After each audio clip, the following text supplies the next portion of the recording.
you.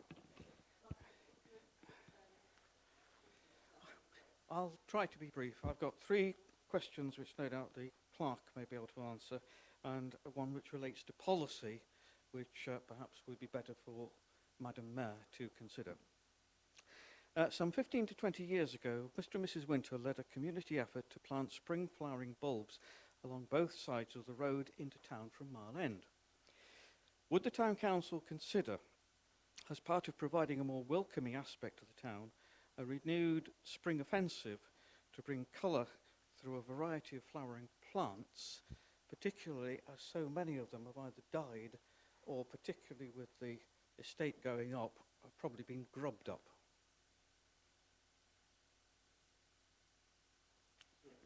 Oh yes, oh, okay. Some time ago, as Madam Mayor will remember, I pointed out the state of the area which cannot be developed at the side of the Black Gate. Would the Town Council consider what steps may be taken to visually improve this scruffy, weed-infested small piece of rough ground with security fencing via community involvement or by bringing it into public ownership? I think Mr. Roberts knows what's coming next. The previous council agreed to provide a bus shelter to complement the existing one at the bottom of Oak Drive. I've inquired about this implicit contract between the council and the electors of the town before, and while I appreciate the response may be that the council is still in its early term, that it may not be the right way to achieve the end, there may be all sorts of reasons, land, finance, legal and unforeseen, and taking all these things into account, the council may be brought up by the next election before anything can be done. But those waiting for a bus with shopping from the supermarkets shouldn't have to wait, with winter getting closer, for the council to act. Is there any intention for the council to fulfil its previously stated intent to provide this said shelter? And, Madam Mayor, policy question. In view of the interest of the local MP in health matters and the government's talk of changing the pathways into the NHS, would the council consider that a viable pathway for patients coming out of the NHS following treatment in a major hospital or perhaps a health centre, who may still require care but with reduced immediate medical attention, yet still not being able to be fully discharged to their homes without perhaps stretching the resources of adult social care, that a suitable facility, similar to the former cottage hospital, acting as a kind of halfway house, would be a great benefit to the people of the area?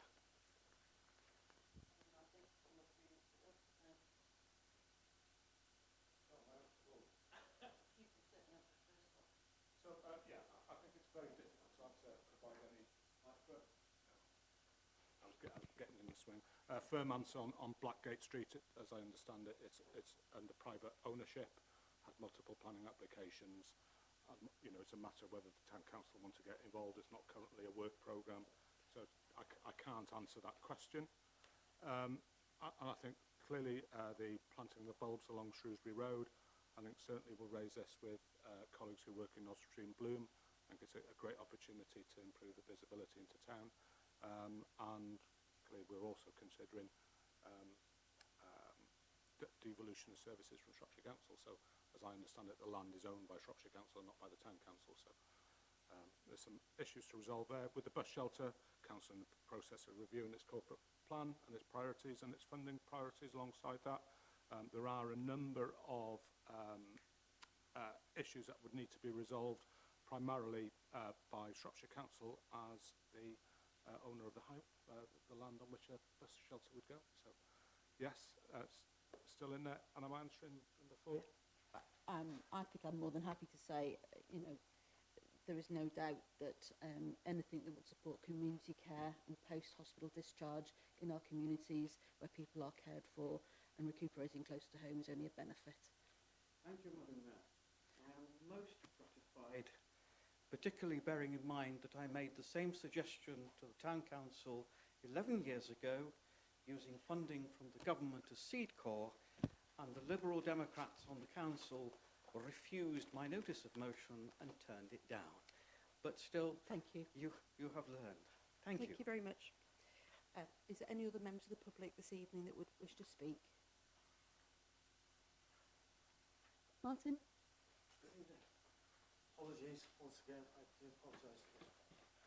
You don't need to apologise. Sorry, good evening. First of all, I'd like to thank the clerk and Councillor Kerr for the way that they spoke at the Northern Planning Committee, and you should be immensely proud of the way they stood up for Oswestry Town, as well as the councillors that were on the committee. Very well done to you all, thank you very much. I shan't keep you long, as I've got a hot date with some tile adhesive, I'm sure you'll be glad to know. So, first one's about the HMO. As was mentioned at that meeting, it's addressing a need that isn't there. It's not demonstrated, it's not recorded, as the planning department do not have a register for HMOs, only for starter homes. So this planning or this need for HMOs is spurious, and it was demonstrated by the councillor for St Martin's, who I'm sure those that were there said there was already 11 available single rooms available in Oswestry on that date. And the source of the lack of recording the need is Planning Officer Mark Perry. So a 106 was asked about and requested. It was dismissed out of hand without consideration or explanation as to why it wasn't thought through, even though this is an eminently suitable suggestion for that type of accommodation that would ensure that Oswestry is kept cohesive. And Article 4 was not explained, despite being asked to explain by Councillor Andy Smith, Andy Davis, I do apologise, and councillors that were there will know that the planning officer was going to explain it to members but did not. And they haven't considered it, but perhaps you should request, whilst it may take them time and effort, and it may not result in a reduction of HMOs, at least we'll know what is here and what is going on, as currently there is no register of HMOs. The planners seem to think that the central car park and Kyglass Park are amenities for for developers to use ad hoc, and perhaps you should consider 24-hour parking charges, if that's the way they're going to be using the car park as an extension of their own parking spaces. And they display a distinct disregard for potential residents and young professionals that they state is what they're aiming at.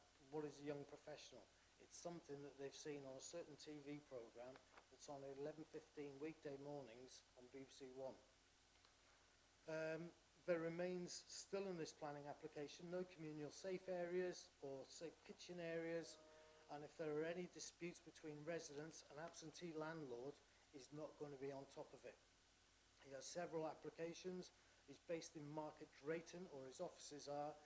He's got one in for Dorrington for a hotel. Dorrington needs no HMOs. Those of you that have driven through it will know what it's like. So it leaves vulnerable residents at serious risk of harm or mental illness. And whilst the building may have been a hotel in its past life, those types of residents are distinctly different from hotel guests who would typically stay no more than 2 weeks. Probably no more than 2 days. But lastly, as I've spoken briefly with the Lady Mayor, the indoor market. I would like you to consider suggesting that it may be open for a limited period of time on Sundays, say 11 till 3, to try and get more footfall up the top end of town. People already use the bars, the food hubs up this end of town, and it's about keeping people in the town to generate spending and revitalise and make it the vibrant shopping centre that it used to once be. Thank you very much for your time, and I do apologise for taking it up.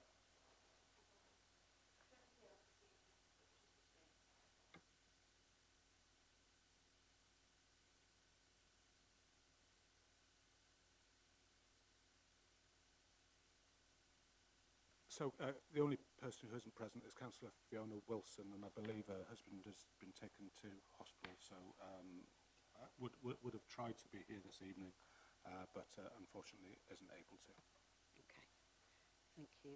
I think we all wish Fiona and her husband our best wishes then. We then move on to item 2B, which is the disclosure of councillors' interests of any matter in relation to the Code of Conduct.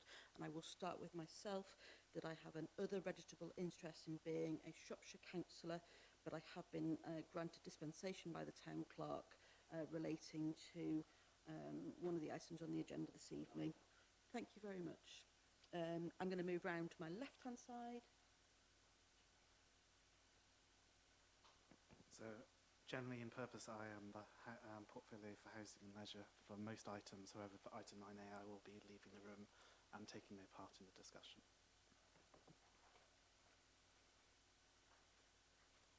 I'm Councillor Wendy Owen. I'm the Shropshire Councillor for Oswestry North, and I will also been granted disposition to speak on item 9A and take part in the discussion. Thank you very much. I have two items to give details about. Firstly, I am the Vice Chair of Northern Planning, but any discussion today I will make in this council chamber and won't affect what I decide when I actually attend the main planning meeting in Shropshire. The second one is the fact that I too am Shropshire Councillor, as previous speakers, and therefore I will have an interest in item 9A. However, I too have been given dispensation to speak and vote on that item. Councillor Duncan Borman, Shropshire Councillor. Again, item 9A, I have another registered interest as a member of Shropshire Council and have been given the dispensation to speak and vote.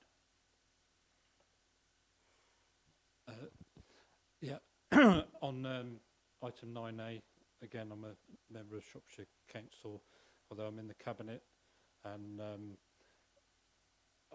when it comes to voting, I'm going to go out for that particular part, but I'll stay in for the previous bit. I know I have applied for the dispensation, I've been given it, but I think because of my situation not living in the town, then it's a bit more of a stretch for me to say I've got the general interest, overriding interest. But I am also, for other matters pertaining to Shropshire Council, for being a Cabinet member and anything specifically to do with planning, my role as the Cabinet member is strategic and not for any particular planning application.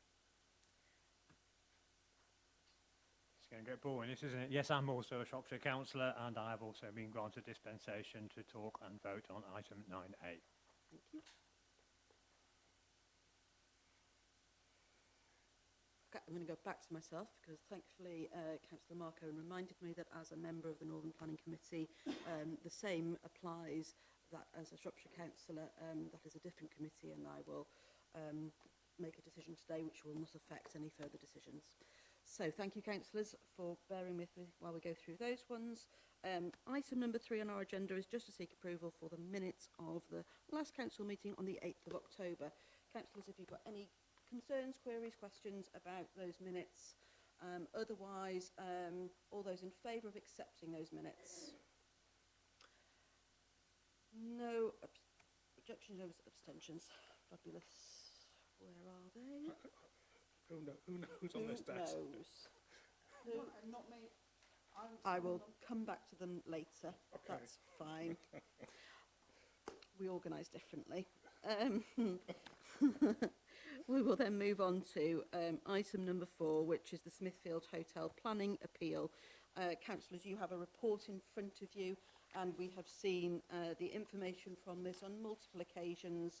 Mr. Clark, would you like to say anything? Yeah, the reason I put this on the agenda is that we've been received correspondence from the Planning Inspectorate inviting us to either modify, withdraw or amend our previous comments. Having represented the council at the Northern Area Planning Committee, and feeling the weight of public concern about this, I felt it prudent to produce some additional commentary for members to see whether it offered some additional material planning considerations, and should members be happy with these, I'll submit them as our response to the planning inspectorate. Mark, then Duncan. Thank you, Chair. First of all, the suggestion we withdraw comments I am not in favour of. I think we leave the comments previously made, because as far as I'm concerned, they were very valid. The additional comments that the clerk has suggested, I would be quite happy to move that we accept them all and move them forward. The ones that I particularly find interesting and what we need to actually stress is, as has been mentioned by the member of the public today, our car park is not meant for development parking, and as such we need to make sure that planners are aware of that and don't use in their planning applications the excuse that there's plenty of parking when there isn't. And I have heard that on a number of occasions, not just for this particular application. So I think that one needs to be stressed, certainly. And as far as the parking in the rest of the area is concerned, it hasn't changed, and therefore I won't say any more of that because it's covered by the original. So I'm happy to actually move that if a mover is required. Duncan, you were... I'd like to make a comment, but maybe take my comment. I'm perfectly happy with the additional comments. I think, having spoken to the committee, and we unanimously got them to turn this application down, I think one of the benefits of doing that was to be able to set out the historic applications that have been turned down by that very committee and by those very officers, primarily on the grounds of over-intensification. And I think there's a clear flaw in the planning officer's assessment of this, where they considered there's only one application in this area, therefore that can't be over-intensification. But it can be because of the number of units, and over-intensification can be both within the unit, to people having to live in this unit from an over-intensification, as well as to the neighbouring properties. So I'd urge the clerk, as I did at that meeting, and go back and listen to it if you like, to actually give the decision notice on all those previous HMOs in the last 4 years that have been turned down by Shropshire Council. Because I think in each of those notices you can see the over-intensification and how they've dealt with it, and they have not been consistent in applying that to this application. It's an amendment, isn't it, to add to the suggestion? I was going to say I accept that as an amendment by all means. Okay, so councillors, we have the comments that the clerk has already made, an agreement from Councillor Owen. Duncan has added some comments. If councillors are minded to accept all of those things, let's vote on that then. So all of those in favour of that way forward. We are unanimous. Thank you very much. Was there a seconder there, by the way? Wendy seconded, sorry. I did see, but I didn't acknowledge, sorry. Thank you, councillors. Just in an additional point, which isn't necessarily on the agenda, but you may be aware that the application for 23 Cross Street, which this council previously has objected to, over the top of Liberty Travel, is likely to go to Planning Committee on the 18th of November. Possibly not, but I suppose the point is, having represented the council on the Smithfield hotel development, are you okay with me going again to represent the council on that one, to highlight particularly some of the points around Central Car Park, etc. The date may be wrong and it may not go to committee, but if I've got your okay, then I'm happy.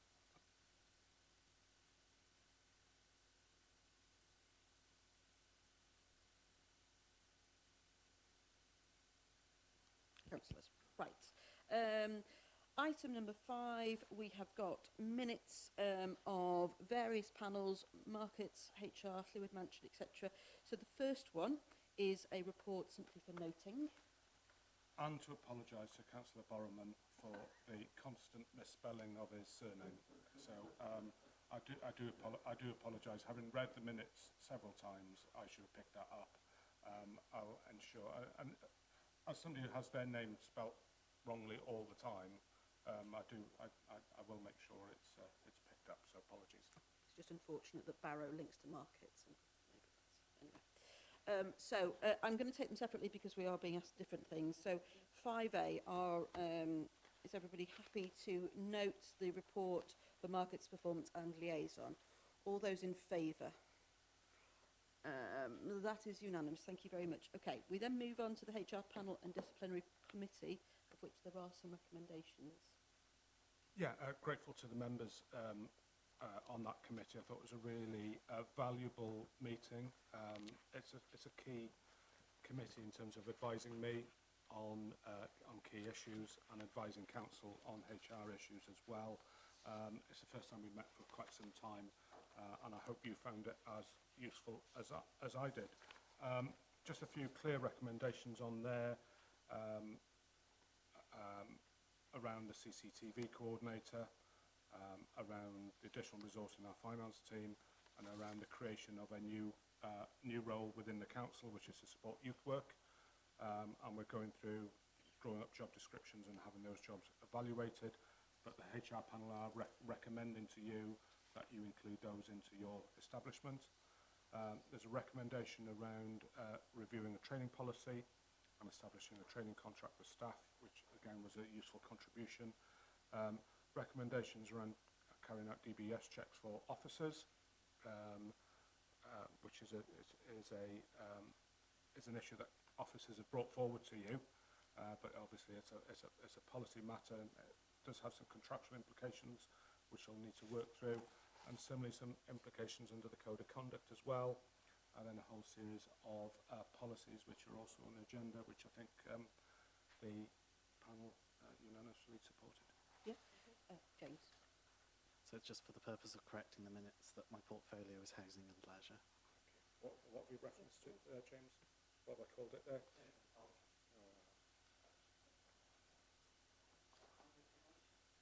Okay, councillors, let's concentrate on the agenda. So we're being asked to recommend that we review the training policy and consider establishing a training contract for any of you that have worked for organisations where they've paid for some training, and there's very often a contract that we have drawn, or they've drawn up, just to ensure that that person either works for a certain amount of time while that training is still relevant, and that there's almost a balanced approach to offering that training. So that was the suggestion, certainly for some training aspects, if there was a monetary aspect to it.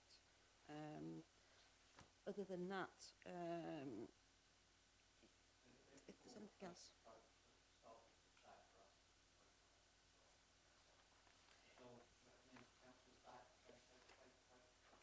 Yes, so a step-by-step approach rather than a let's change everything approach.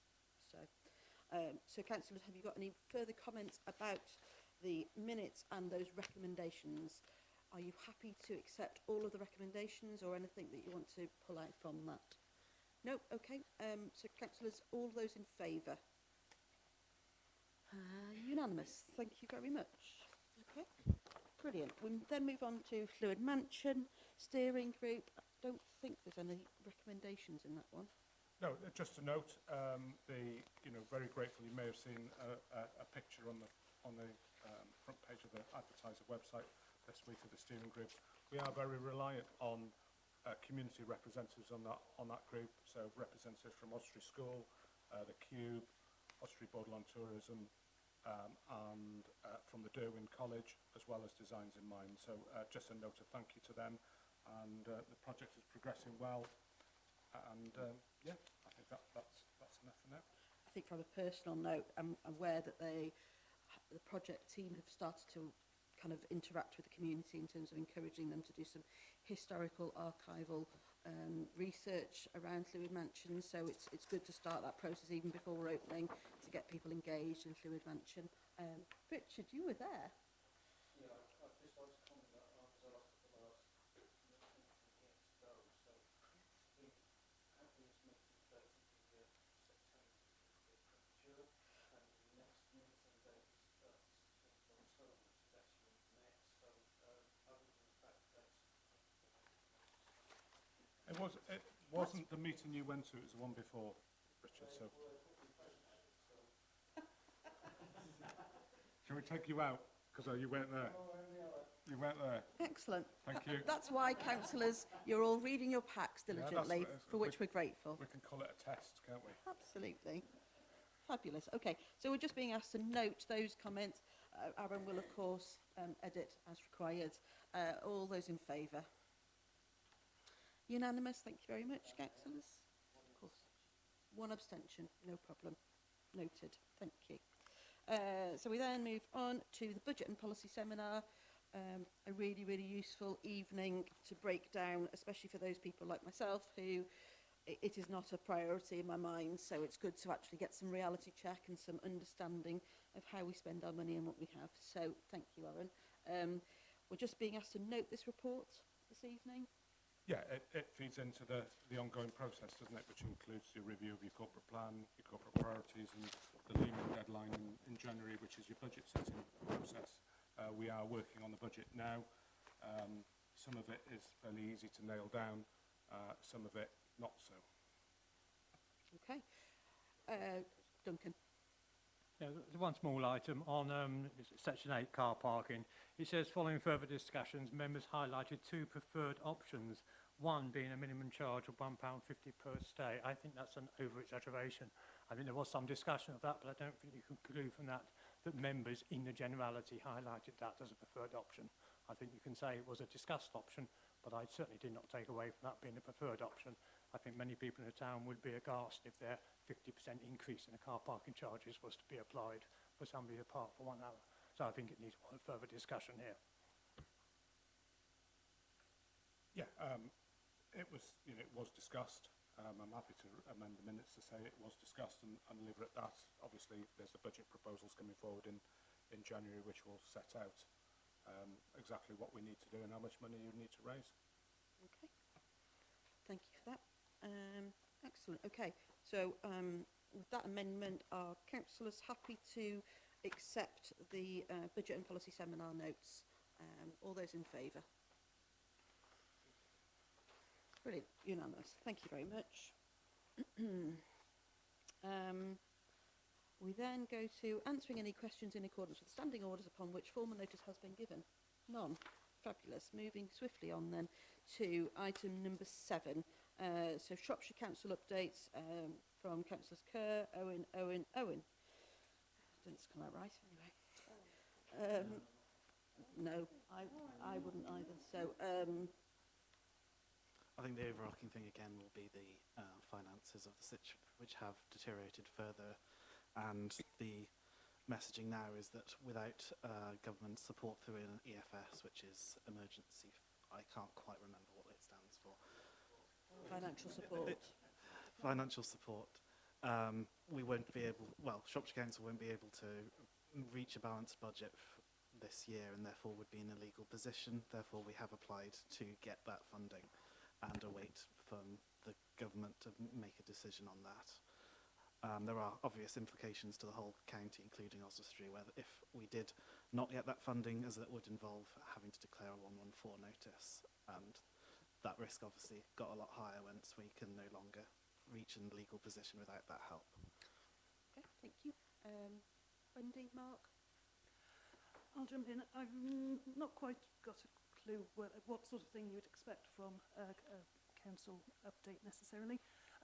One thing that, as you are the chair of the Health and Overview Scrutiny Committee, tomorrow there's an all-member briefing for health in all policies across the council, so anyone who can attend that in the Shropshire Council will be going to that, and then it will feed back to the Scrutiny Committee, so it's the sort of thing just if people are aware that these things go on.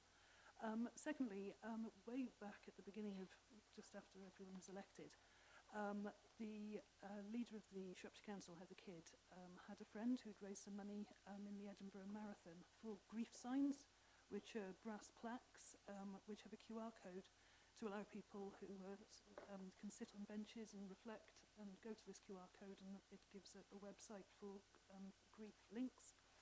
There were 20 were bought with this funding from the Edinburgh Marathon, and I asked for 2 to be provided to Oswestry to see if we could put them in the Caglass Park on one of the benches or 2 of the benches that were there. And with the Mayor's help and Henry and the staff, in the park. Those two benches were identified. One was we asked permission for the people who've been maintaining the bench, and another one was just put on a town council owned bench. So they're both in place now. They've all been, one's just behind the bowling green and the other one's at the top left-hand corner of the park. So it's just information. If anyone's going around, they'll see it. Yeah, they're really important, just as for places of contemplation and reflection in Oswestry, if somebody wants to use it. So. Thank you. There's quite a few, but I think tonight I'll just home in on a couple just to give the flavour. The one item is I, along with a number of other councillors on Shropshire, went to see the Veolia recycling plant in Battlefield as a fact-finding to see exactly how our waste is got rid of, and also the power generator. Very interesting visit. If anyone has the chance to actually go, I would recommend it. Brilliant. And the second one, I attended a meeting of the Voluntary Community Sector Accord. I think I got that right. I wrote it down, but it didn't naturally come.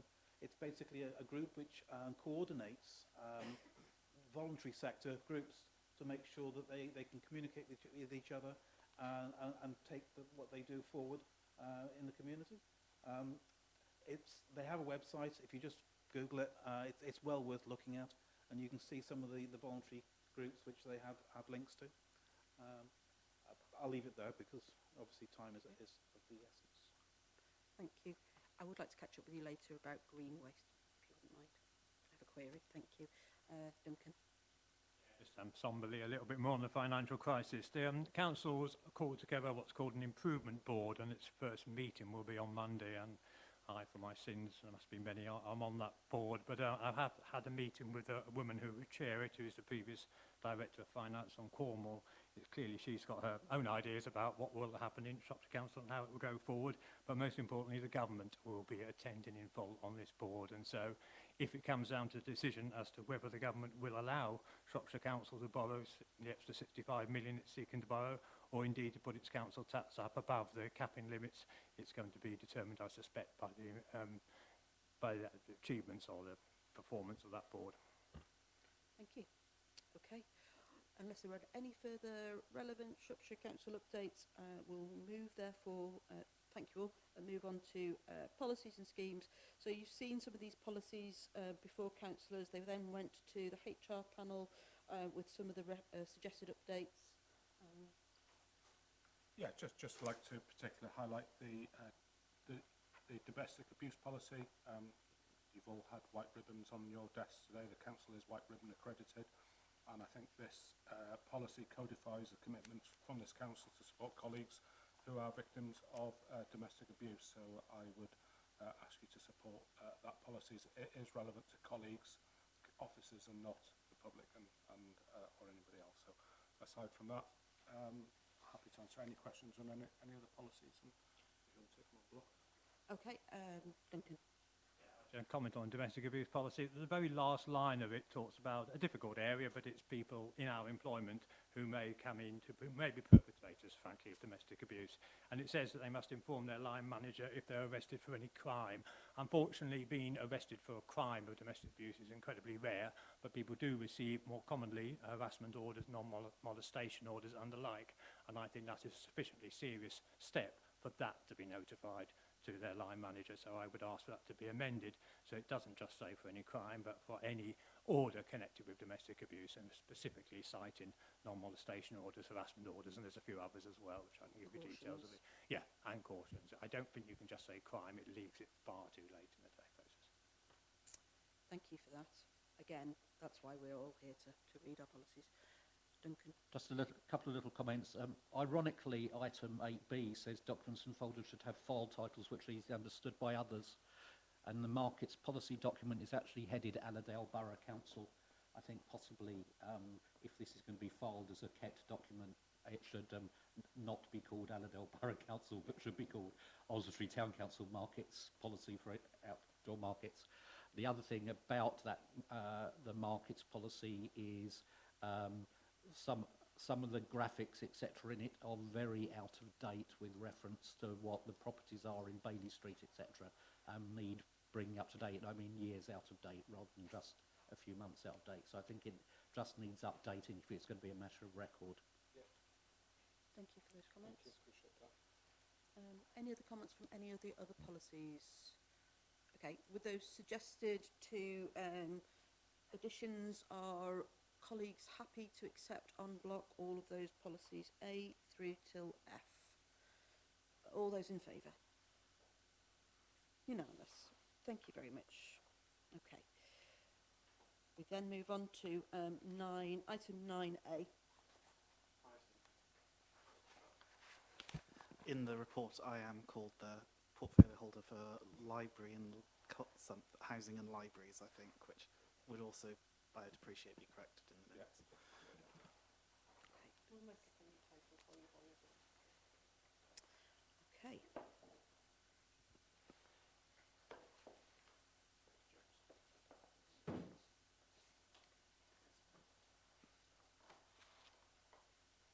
Okay, so we move on to item 9A. Over to you, Town Clerk. So I've taken my jacket off.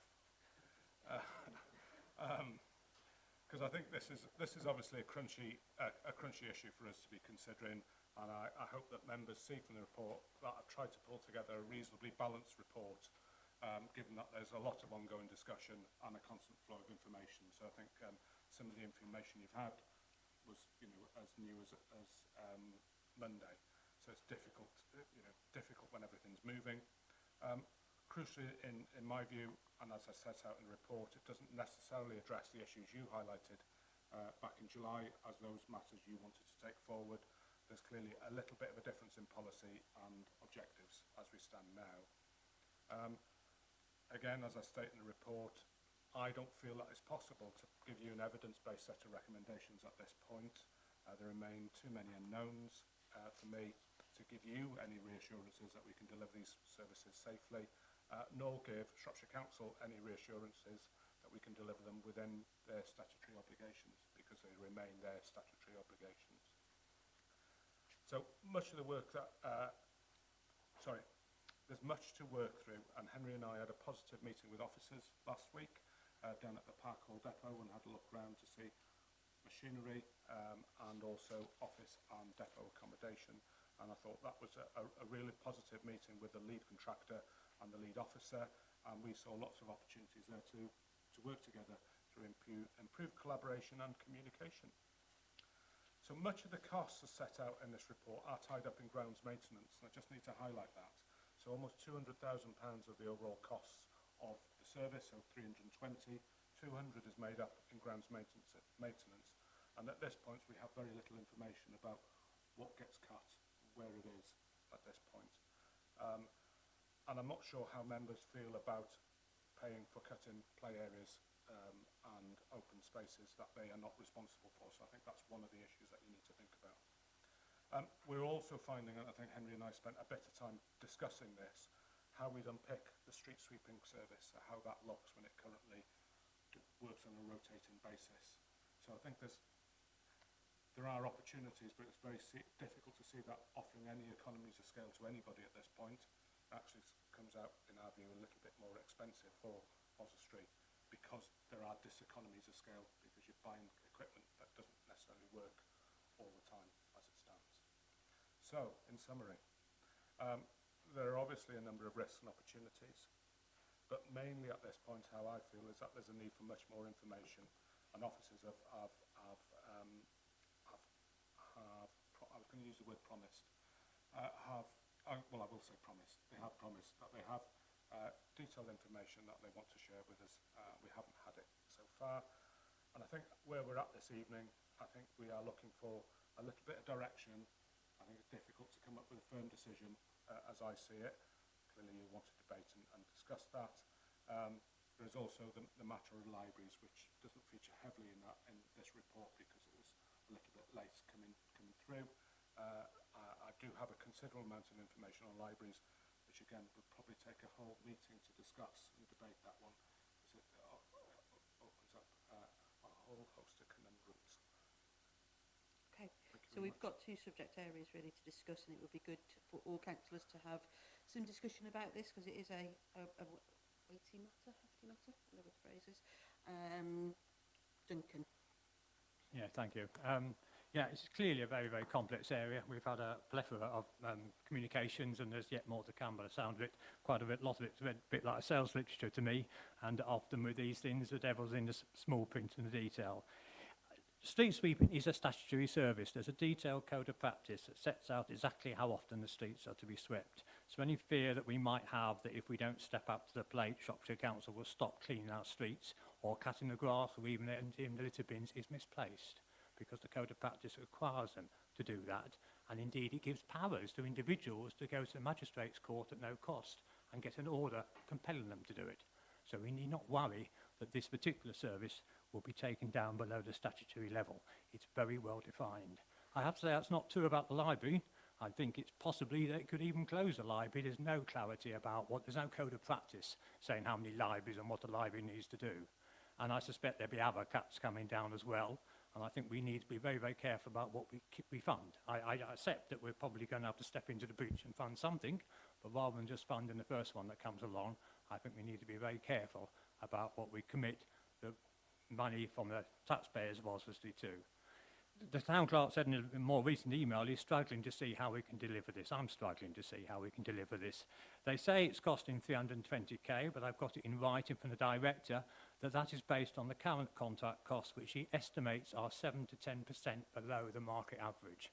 That's because they're historic. They were bound back to a contract that's 4 years old, and the inflation rate of that contract is below the inflation rate that's actually there in the real world. So that takes us up to about 350k if you let it on a contract for the whole of Shropshire. You try and manage that in Oswestry and your costs go up hugely. And you've talked about 200 grand of that is in grass cutting. That's a summer occupation. What do you do with that staff during the winter when they can't cut the grass, but you need them all for the summer? I've wondered, and every time I get my head around this, was to have a look at Bridgewater. We were told that Bridgewater were, pioneers of this. So I've looked at Bridgewater, not that dissimilar to us in terms of size, a bit bigger. They have 10 operatives. They have 4 supervisors, 2 HGV drivers, and 1 director or manager over that whole lot. I've costed it on just half that workforce, cutting that workforce by half, and that swallows out. We use 25k for an operative, 30% on costs we have. That swallows out the whole of that 350k immediately. You've got no money left over for your depot, your vehicles, your equipment, and you're going to have to pay for disposal of the waste from this contract as well. And all this has to be up and running by the 1st of April. So the first question is, we'd have to start employing these people now to recruit them and get them into place, and who's going to pay them now? Start buying vehicles now. Who's going to pay for that? Because we're being offered no money in this year to start from the 1st of April. I don't think we can accommodate this in the medium term. It's a serious matter. I'm going to make a few points and then I'm going to make a motion. I just want to make sure can't that people accommodate get a this chance. within our medium-term financial plan. That amount of subsidy will put Oswestry Town Council in the same boat as Shropshire Council. We will exhaust our reserves pretty quickly, and then we'll end up in exactly the same place as Shropshire Council does, with an equivalent of 114 notice, because we've managed to run out of money as well. We set out our proposals to them, Penhafford Field, Festival Square, bus station, and we would take those assets on. That would reduce their costs, they become our assets. We don't just do their dirty work of cutting their grass and cleaning their fair land. We can actually invest in those assets. They become our assets. And so my motion is that we tell Shropshire Council, firstly, we've never ever agreed to be a pilot. They keep saying we're a pilot. That's never been approved by this council. So we just clarify. Point of order. It has been agreed by this council. It has Councillor no... Clark. It was passed as a motion in this chamber. You were sat there where it was passed. That's not a point of order, Jay. That's information. I understand that they have not made a resolution. I'll leave that aside then, if that's the case. I don't think it's the case, but leave that aside. That we suspend work on street scene and we, until there is clear progress from Shropshire Council on our request to transfer Penhafford Field, Festival Square and the Pumptrack land to the Town Council. That will save them money. We've been waiting 4 years in some of those cases for those things to happen, and it's about time we had a response to our reasonable request. And that's the motion I put, and then if they make progress on that, we can then return to consider street scene. Okay, Duncan, like I said earlier, I do want to ensure that everybody has a voice tonight, so I am going to move on to Mark, then to David, and then to Grace. You haven't got a seconder, but I asked to move on before we got to that point. I want to include everybody's voice this evening. And as per the standing orders, I don't have to kind of hear your motion immediately. I do want to ensure that everybody else has a voice. Your decision is fine like that. So Fine. Mark? First of all, can I thank the clerk for a good report on such little information that he had at the time. I would like to acknowledge the fact that we received a very, very meaty briefing, or was it Monday? Which goes into a great deal more information on the proposals for the pilots to be rolled out for Oswestry, Shrewsbury, Broseley and Shifnal, I think the 4 places were. I don't think we can do much else with what we are suggesting on this report until we actually get that extra information, as Aaron has said. There's not much in the way of evidence to actually move forward. So we need to gather that information as quickly as possible. I have to admit, I've ploughed through that latest report. It took quite some time. It is a lot more interesting, and it seems to indicate that the ideas coming forward from Shropshire are more of a process, where the pilots are used to see if the process is viable. Also, I noted in that report that you are, as part of looking through this process, you identify which areas that you are happy in going forward with. And if at the end of, say, a year you're not happy, it then reverts. So it's a matter of whether or not we want to try and be part of that pilot and identify the areas that have been presented to us in order to try and move forward and get additional information and try to thrash out the fact that whether or not we require equipment or whether it will be rented or whether it will be and so on. Or if we just leave things go, and if things get cut, we'll have to presumably go to our residents and say, well, we had a chance to at least look at it and we didn't accept it. So I wouldn't be in favour of abandoning it altogether. I would prefer to continue with the process and see where it takes us.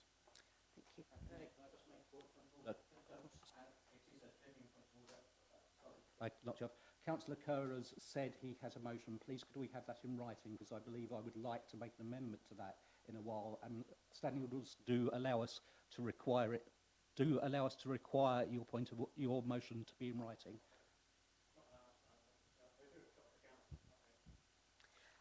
Can we have the exact wording of your motion then? Because you blurted a lot of words. Can I first move on to David, to Grace, and then I'm happy to, if, yeah. So. Thank you, Mayor. I'm speaking to the report. I'm not speaking to the motion, just for clarity. I'm curious from the clerk. I know you were talking to other parishes about neighbourhood plans and things, but have you actually talked to them about any of this stuff in terms of potential buy-in and things, or was that not a discussion you've had with them yet? So briefly mentioned it. So I met with the clerks from Oswestry Rural, Whittington and Slatton and Gabon on Monday. The focus was on particular neighbourhood planning. There seemed to be little discussion at those councils about devolution. I think they're a little bit behind where we are at, but also didn't seem like there was many services being delivered in those areas was the general view. So I think there's a little bit of lack of awareness of what gets picked up, what gets cut, who does it as well. So yeah, and clearly us working beyond our boundaries is another issue that needs further exploration as well, doesn't it? A little bit. Very quickly.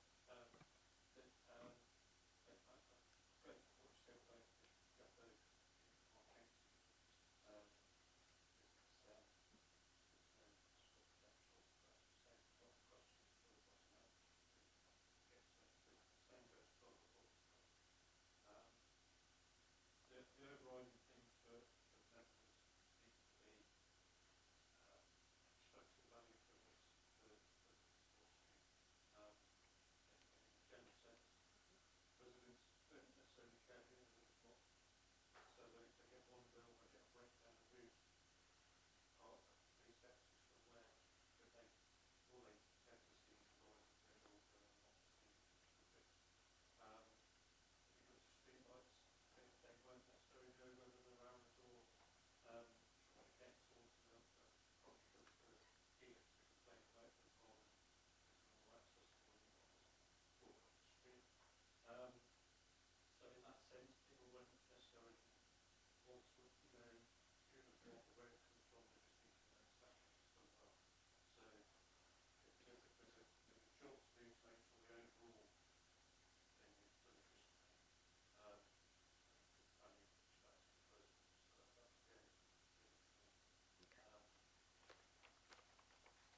Thank you. I'm going to move to Grace and then Lucy. Thank you, Madam Mayor. I think most people have already alluded that this is a complex and messy topic. And again, I want to speak to the original report, not for anything else. I think it's somewhat challenging to move forward with that without further information on that. But picking up very briefly on what Councillor Walker has just said, the average resident of Oswestry really only cares that local services are delivered, and they don't know which council does what.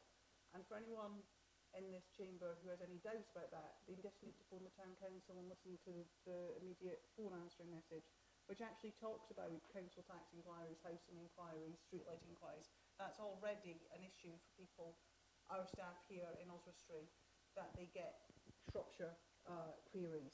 So our average resident doesn't care who cleans the streets, but they do care that they're cleaned. And I think it'd be very hard to challenge that assertion given the experience we already have as a town council when we're not delivering any of those services. Already we've seen in this process there is movement and negotiation to be had. There's discussion around the value of the pricing where it's being moved from 70 to 75%. There is negotiation happening. We are already engaging around the land transfer. I know there's progress being made that on a number of areas we've asked for land transfer, and there's been particular discussion this week, though I don't have a conclusion regarding the Coppice, Brynhafford Fields, Festival Square, and those have been discussed yet again, and I believe there is movement forthcoming, although there's not a conclusive answer. I don't feel we're in a position to move to a final decision. However, I do feel that if we go to the legal minimum requirement of street cleaning, we will see a decline on the service compared to what we currently have, unless you assume that we currently have the legal minimum requirement or less across the town. If you actually check the legal minimum requirement, is comfortable with that? If you want to assume that we already have less than the legal minimum requirement, I think that's quite a gross disservice, because I've seen what that is. We also today have had feedback, and I know it's coming up in numerous other things, that street cleaning is becoming an issue in a number of areas of our work, such as in Bloom, Future Oswestry Group. It's a topic that gets raised again and again and again. I would like us to be in the position to investigate us setting our own street cleaning targets and objectives. There is a financial burden to that. It should not be taken on lightly at all, because it is significant.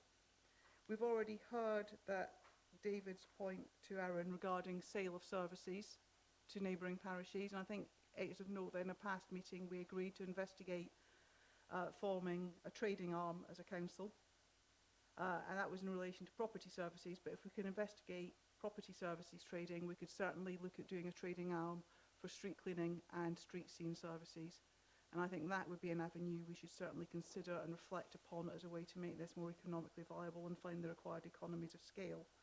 It would seem foolish, when we could lose significant services to our local people, to not investigate that as one way forward.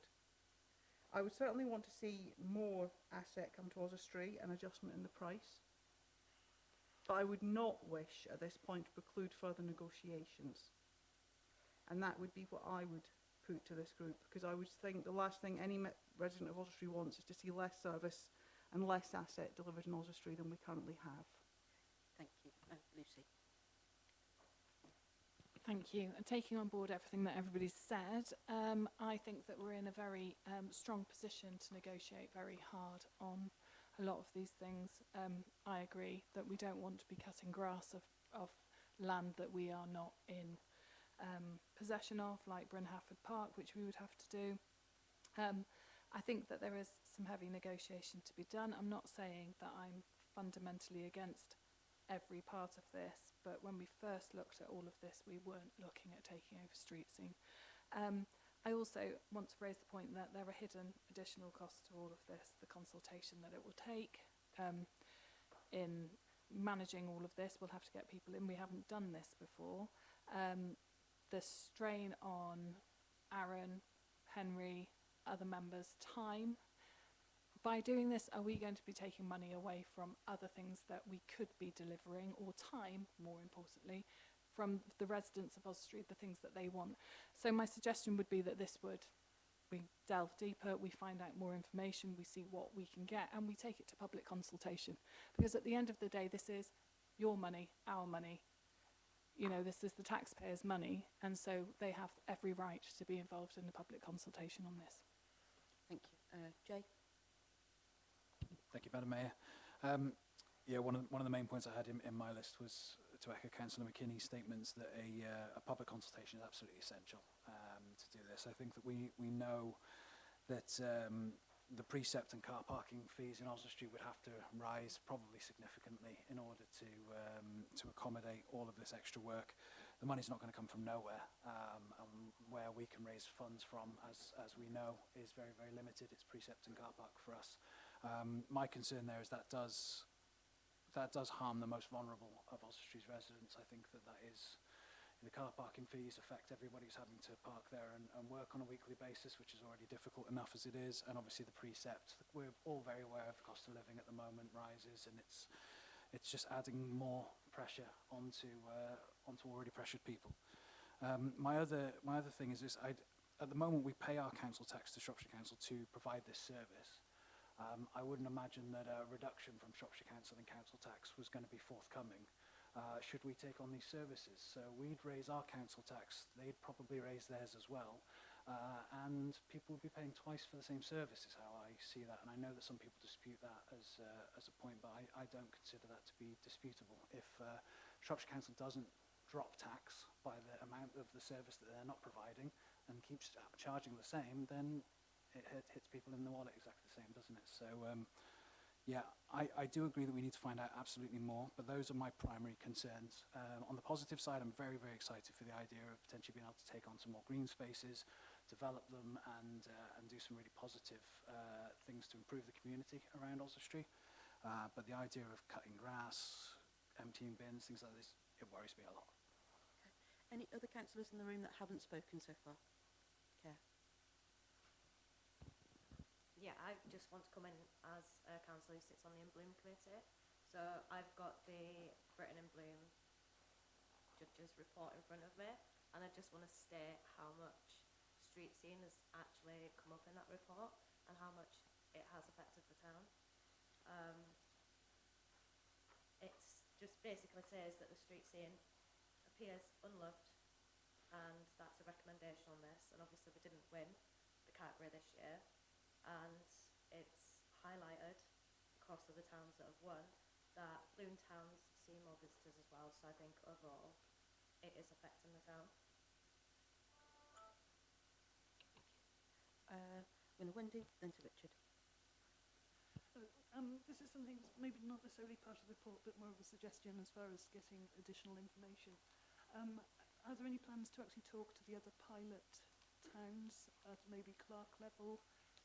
Is there anything, obviously it takes up more officer time doing that, but since there are some, the other towns have been mentioned, is that sort of as a fact gathering information together?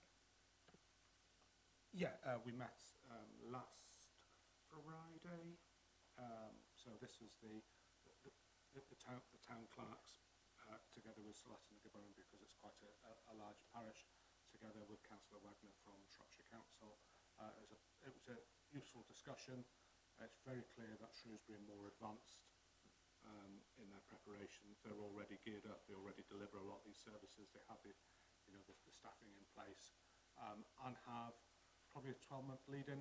So they brought some additional capacity to actually work on the project directly, with some HR capacity. So they've already done that. I think they were already geared up to be taking on more services anyhow, so seem to be much further ahead. I think very quiet outside of the other pilot areas to get involved, from Ludlow, Whitchurch, and Bridgnorth, and particularly South of County, very, very quiet at the meeting. So yeah, there are opportunities of sharing, and Shrewsbury have offered to they could provide services for a wide range of people. They're very keen to do that, and very ambitious to do that, including us if we wanted them as well. So there are opportunities to share. Yeah, we're having those discussions. Just takes a little time. Richard. Firstly, thank you, Aaron, for this report. I'm quite impressed with the level of detail, but what seems to me very clear from the conversations that we've had so far in this chamber is that there's still a lack of clarity about so much of this. And although I'm fundamentally concerned that we deliver the best service and think it's the right way forward, we still seem to have an awful lot of unknowns. But I thought the recommendations at the end of the report were very sensible, and I just wanted to particularly support on the last paragraph the idea of appointing a Shropshire Council Services Group, because that seemed to me to be a very sensible way to continue the discussion and to find out more and to pursue the whole thing. So, Thank you, Richard. Jonathan. Thank you, Madam. Thank you, Madam Mayor. Firstly, thank you to Aaron for producing this report. It is most informative indeed. Secondly, after reading this report and hearing what everyone has to say tonight, I'm a bit concerned by the amount that has been put on the table, with, again, so many questions over the resource implications, what we as a council can do, whether we can take these on. Yet there doesn't feel like there's much room for negotiation. It's almost like what they're saying is take it or don't.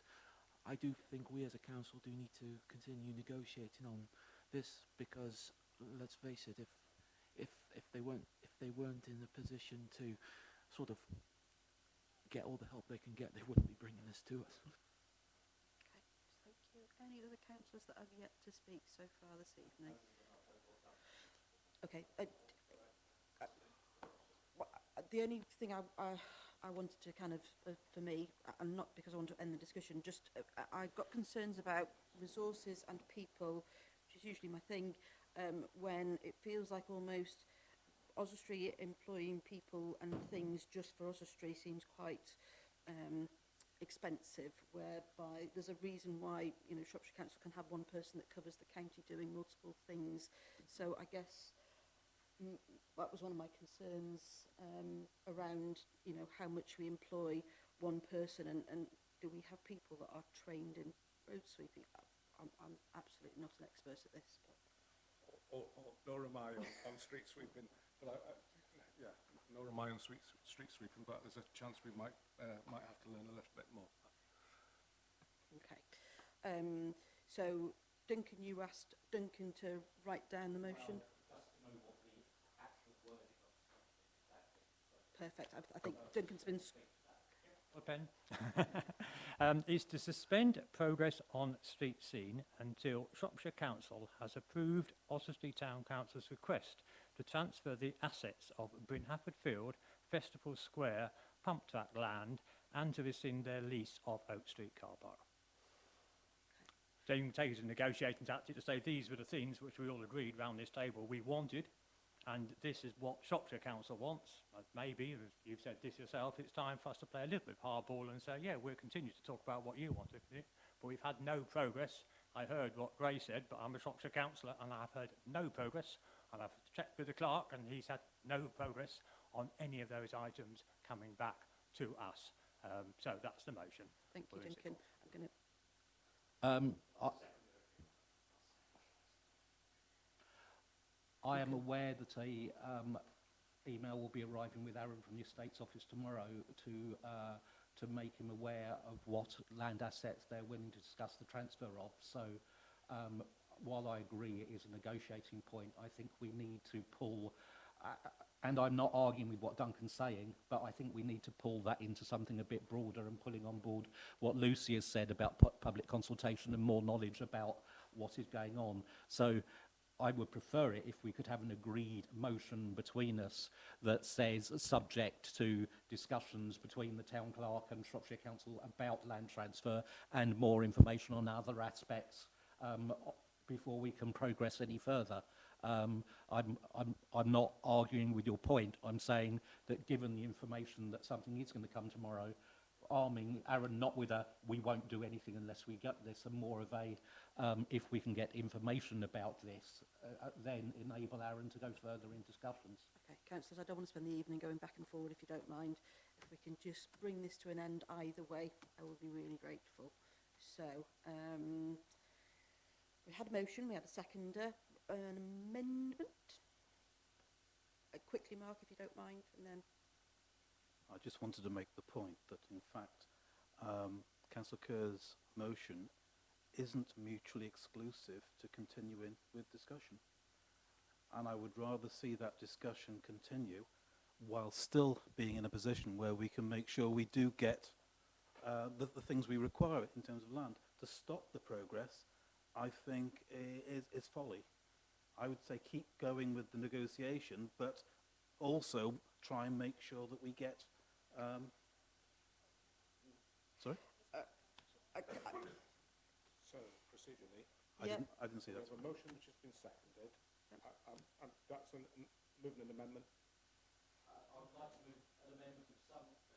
I'd like to move an amendment in some form, because I think your thing says we won't do anything unless we get that land. Suspend progress, that's all it says. It doesn't say we don't consider it ourselves, we suspend progress out of consideration. It's time to take account of the fact the time clock... Are you happy to accept that? Are you happy to... I'm happy to accept that, but if we can tack something that Lucy said as well... Sorry, the microphone's gone off. If we can tack something that Lucy said as well, rather than saying, right, we passed that, that's our total decision, which is suspend progress subject to discussions about transfer of that land and further information that allows the town clerk to bring back a further report. Okay, I'll bring Grace, Duncan, and then let's vote on that.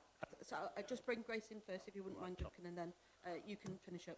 As we are now talking about the proposed motion, I mean, what is challenging in this situation is because a certain member who's been excluded because of library services, I think we all know, is a key player in this in Shropshire, and has been in negotiation with officers all week, and there is a written list now of the land transfer that hasn't been published yet, but all assets available for negotiation are being sent to Aaron tomorrow morning, which is what I was attempting to allude to earlier. And so I feel it's somewhat preemptive to suspend when we know that is forthcoming and it is in council outboxes. I think we need to take a slightly broader approach as reflected and talk about Lucy's comments regarding public consultation and further fact-finding, and not hang up over the land transfer, which we know is prescient. I think there's no problem whatsoever in referring to it and saying if it doesn't forthcome, that would cause us to back out. But I don't think we should see that as a barrier now. I think we should hold that back, that if it doesn't come as we expect, it then becomes a barrier. And try and keep things moving forward rather than stop them down. Okay, I don't want to carry on any more discussions, I think, at this point. And sum up and amend what I think we can get to as a motion, maybe we could all agree with. I don't know. Let's have a go anyway. So it seems to be that we're only prepared to continue with the development of street scene on the condition that Shropshire Council do approve the request for the transfer of assets. You say it's on its way to you. That's news to me. It's news to the clerk. I'm not doubting you. I'm just saying if that is the case, then it's a pretty easily met bar. So it will say that we... so we've got a bit of it. That the land has been identified as being Haffordfield, Festival Square, the Palmtap land, and the surrender of the lease on Oak Street car park. And then furthermore, that then we go out to public consultation, which I think will probably have to be after the election. We can't do it before the election anyway, probably. Public consultation with the public on this issue. My only concern is that we are well outside the timescales that Shropshire Council have set in those documents we've received, set very clear timescales, and we are well outside those because we're supposed to have done certain things by now, which we're clearly not in a position to do. I don't think anybody's arguing for us to do. But there we are. That's the motion. Okay, have so you got that? We have a Clark? motion. Do we have a seconder for that motion? I have a seconder for that motion.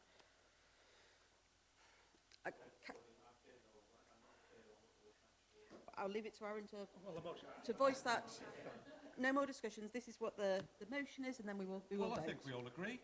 I think is what we so the general gist is that that we will continue dialogue with Shropshire Council on the condition that they do approve the transfer of the assets that we've requested, and then that as part of our ongoing process we want more information, which they've talked about, and we will be consulting with the public to ascertain their views, as is proposed already later on on the agenda anyway. Okay, and councillors, we haven't dealt with library services. So do you want to do that separately? Yes. So that's fabulous. Okay, so we have a motion, we have a seconder. Everybody is cognizant, aware, fully understanding of what the motion is. I am going to go to the vote at this point in time. Slight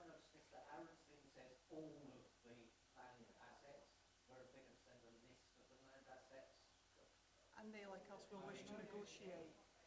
Motion is specific to those land assets. They may have sent us different ones, but we don't know what they're going to send us. So those are the assets we identified months ago as the assets we are interested in. If they send us a different list, we'll have to look at that separately. But that's what we said we're interested in.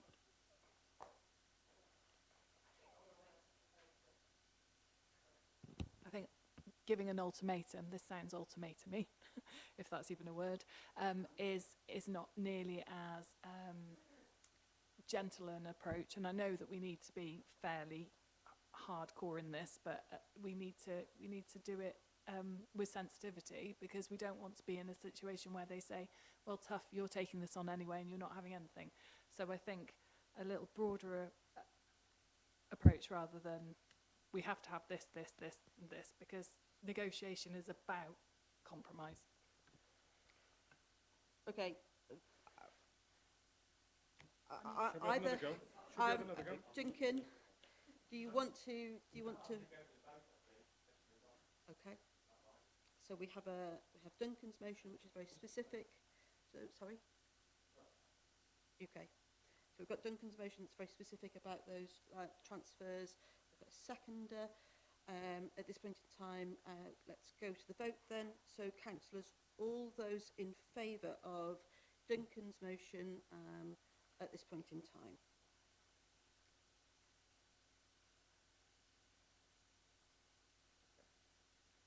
Okay. Those against? Those against? Abstentions? Okay. Can I move a new motion then, which is essentially the same, but just rather than listing those out, says subject to the town clerk entering into conversations with Shropshire Council about the transfer of land assets, with no specifics and no hard line on it. Okay, so we've therefore got a motion, a second. Let Aaron get his pen out to... So let's be clear, because there are members of the public here as well, and I need to be able to pull together a set of minutes, or we need to be able to pull together a set of minutes together. So is that, we'll continue discussion. Yeah, we're all agreed on that one. So it's subject to confirmation of transfer of assets. That are open to negotiation. Of assets. That we require additional information, and that will go to public consultation. Yes.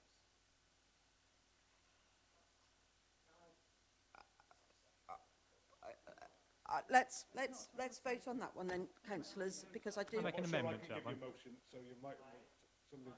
Amendment to that one. I think the issue we've not discussed is funding in this financial year. This is all presupposing that they will give us funding next year. As I kept saying in my talk, we have to set this up to employ staff, to get machinery, to get a depot this year. And so therefore we need to make it abundantly clear to Shropshire Council they will have to fund us revenue this year to deal with the costs that will be incurred this year. Councillor Kerr didn't put that in his own motion. No, because can I perfectly valid amendment. I asked us to suspend work on it, so clearly it wouldn't become an issue, would it, if we suspended work? So that is the amendment that we specifically request. Okay. Duncan, have you got a seconder? We'll find out. Is there anybody that wishes to second Duncan's amendment? Well, first thing, does Duncan accept the amendment, which I'm assuming does not? So is there a seconder to? Is there a seconder to your motion, Duncan? So we still remain a substantive motion as Councillor Borman set out, that we continue discussion subject to agreement on the transfer of assets broadly, which are subject to negotiation obviously, that we require additional information, and that we go into public consultation. Okay, so we've got a motion, a seconder. We'll go to the vote on that one then, please, councillors. All those in favour of that motion? Everybody apart from Duncan.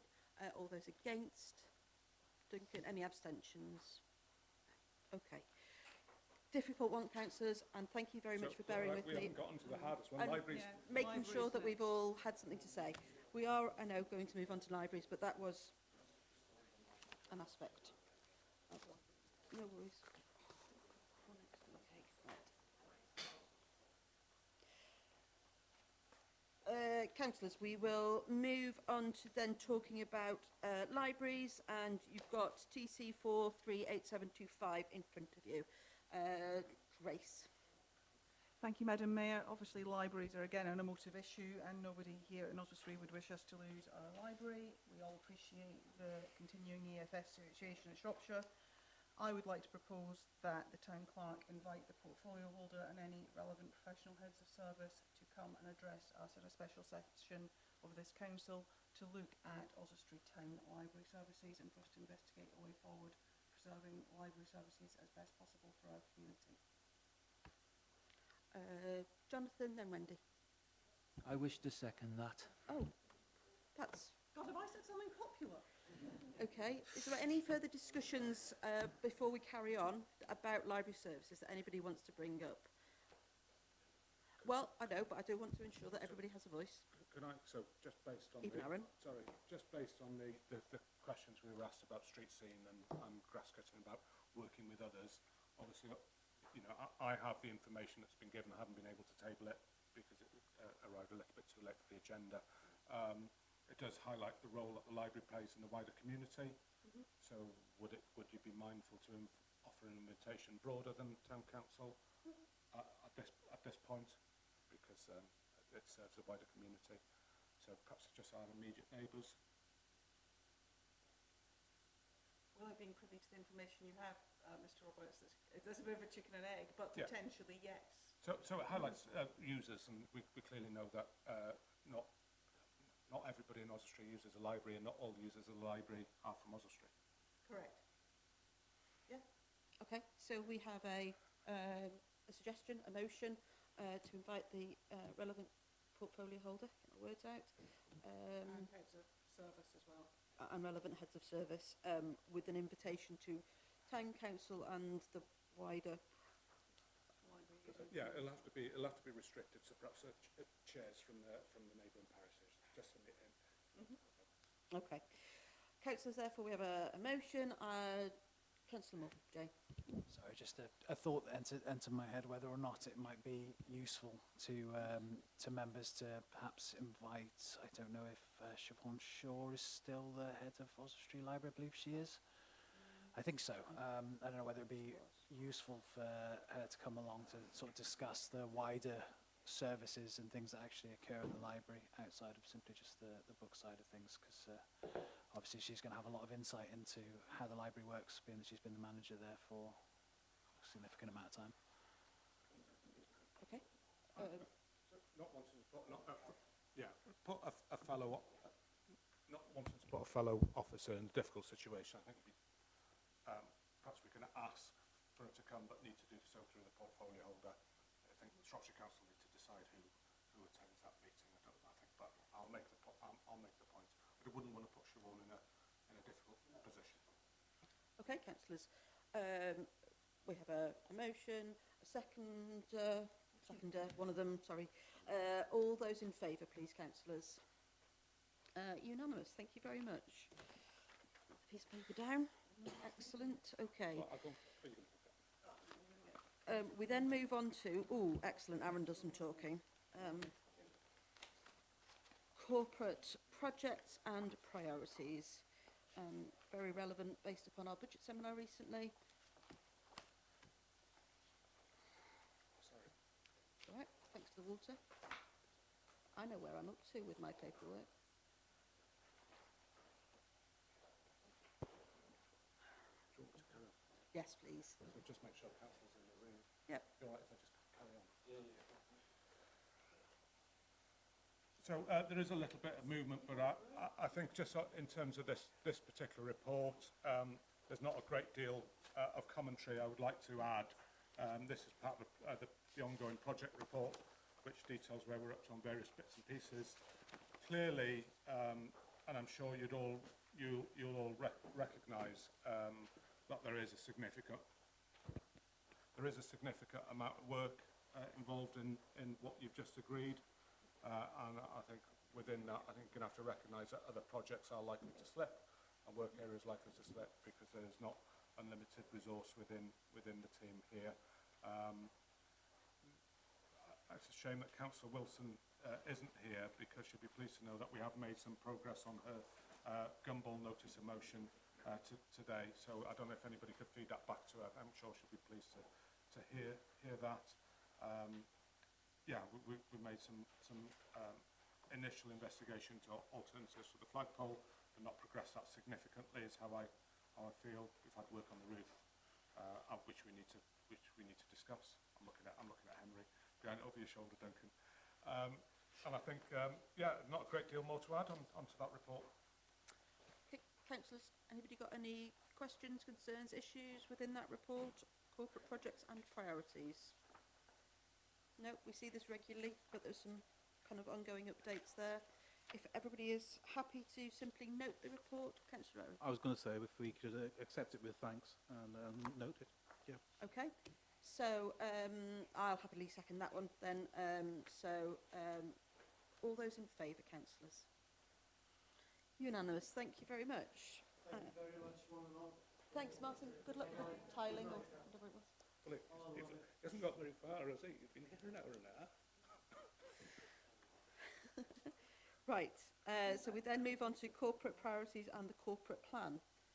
Sounds very similar to the last one. Yeah, there is a flow, and I'm not sure which should have come first, if I'm entirely honest with you. Probably should have discussed the corporate priorities and corporate plan and reflection, because it sets out, you know, that key strategic link for you. Nothing in here that you're not familiar with. I think what we're asking this evening is for you to adopt the corporate priorities formally. We haven't done so yet, and agreed that these will be going out for consultation. That will be launched on the 21st of November. After the election, there'll be a 3-week consultation period, predominantly online, and we've already been doing work on developing the questions. They have been improved from what you've seen in front of you.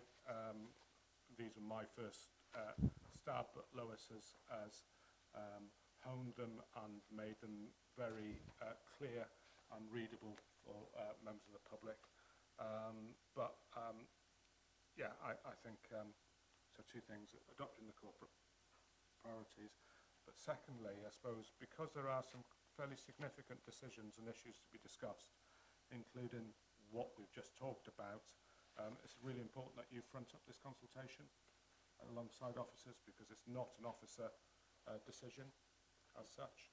So we are suggesting that we hold 2 market stalls, which will probably be run at the same time as we're doing free trees, so you can get your hands dirty alongside that as well, where there'll be opportunities for members of the public to ask you questions and complete consultation forms. Colleagues, I would just encourage you, if you have the time, to support that in public outside. It can only benefit how the public see us and how the information that we get, and we do constantly talk about consultation and its importance. So if it means standing on a market stall and talking to members of the public about what we're passionate about, then that can be good, and they get a free tree as well. So Mark, free tree, yes. Thanks. Yeah, I'm happy that we accept the report. One thing I would ask, if you don't mind, the figures that are in the report and are going towards consultation ultimately, can we make them consistent for people's understanding? What I'm getting at is sometimes you're referring to percentages, sometimes you're referring to money, yeah. And you're referring to money on an annual basis. Now, I don't pay my council tax annually, and it means more to me to quote it on the monthly basis when I pay it. I mean, I might be unusual, perhaps everyone else pays it annually, but to me, a monthly thing is more appropriate. And then you're actually showing the Band A and Band D, but show the increase that is proposed in terms of money compared to what it is now in terms of money. So it gives the public a little bit of help in understanding what the increase means. Otherwise, they're going to have to get their calculators out, and some of them just don't like calculators, I know that. So as long as we can make it consistent and make it understandable, that's great. And I think Duncan Kerr brought up last time about not using percentages, using actual monies instead. So I think that's a real valid joint effort there. Thank you very much. And we're being asked... Sorry, Duncan. Sorry, it follows on from that, and you actually... I was going to throw in Duncan Kerr said that last time, because I made a point, it's the only time we agreed. On the bottom of page 5, there is a reference to, on this subject, to how much more Band A and Band D property would need to pay annually and per week. Again, I'd reflect that as monthly, but we also in the budget forum discussed that an average property in Oswestry is Band A, and really we shouldn't really be quoting Band D because there's only about 4 people in Oswestry with Band D properties, and I think we said that we'd. Are you? You're one of them. Well, in which case you need to convert your house to being an HMO. But yeah, Councillors? but seriously, I mean, we did say that we should be using Band A as our reference rather than Band D as our reference. Yeah, absolutely. Yeah, I could just come back on that, because Band D is the way that we calculate the council tax base. It is the benchmark that is used, so I think clearly using Band A and majoring on Band A, but I think we do need to reference it back to Band D, because that's how the council tax figure is arrived at in the end. It's a basis for everything else. But yeah, we'll obviously take on board the feedback. As I said, Lois has reviewed my initial stab at it and has come up with something better. We do need to also reference car parking charges as well within there a little bit better. So yeah, this was draft. James, then Duncan. Thank you. I think I just noticed something that I was going to say, which I've now forgotten what I was going to say. I'll come back to James. Duncan. Interesting, Lucy's just looking at what her banding of her property is. That's the other problem, that nobody actually knows what banding, because why would you? You just get a bill. So I think the way around this is to say to people 80% of properties in Oswestry, you have to find out the exact figure, but it's around 80% of either Band A or Band B. And this is the figure per week, per month, per year for those properties. And then anybody else lives in a larger house, good luck to them, will pay more. But I think that's the way of doing it, to say 80% fall within Band A or Band B. Thank you. James. The point I was making is what efforts are being put in place to make sure that the consultation, if it's online, only gets responded to by local people, and it can't be abused by just being shared amongst party members and just skewed any one way based on. So you have to remember, consultation is to inform. Oh, I had it on. You press it. So consultation is there to support and inform policy, isn't it? It's not a vote. So I think it's really important to highlight that. It's not. It is to inform policy. We have a question which asks for postcode, and so, but clearly we can't prove where people are from. So we're not at that level of sophistication. If you want us to get to that level of sophistication, we'll be perhaps come back next year. You know, so I think we're going with best intentions, but yeah, we're asking for postcode.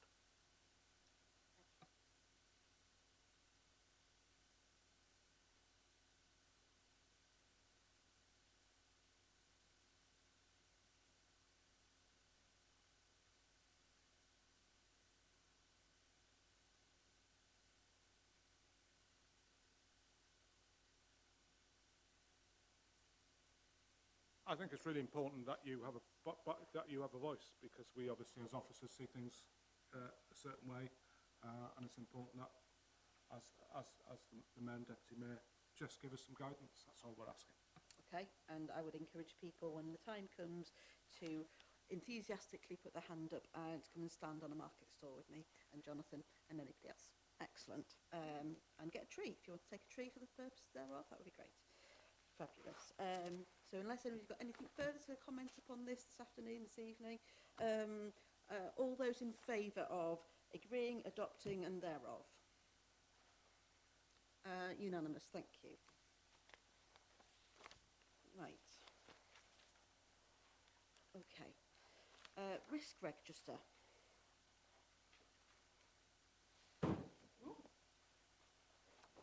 So, really sort of stacking in the exciting agenda items this evening. Got none of Henry's stuff on there.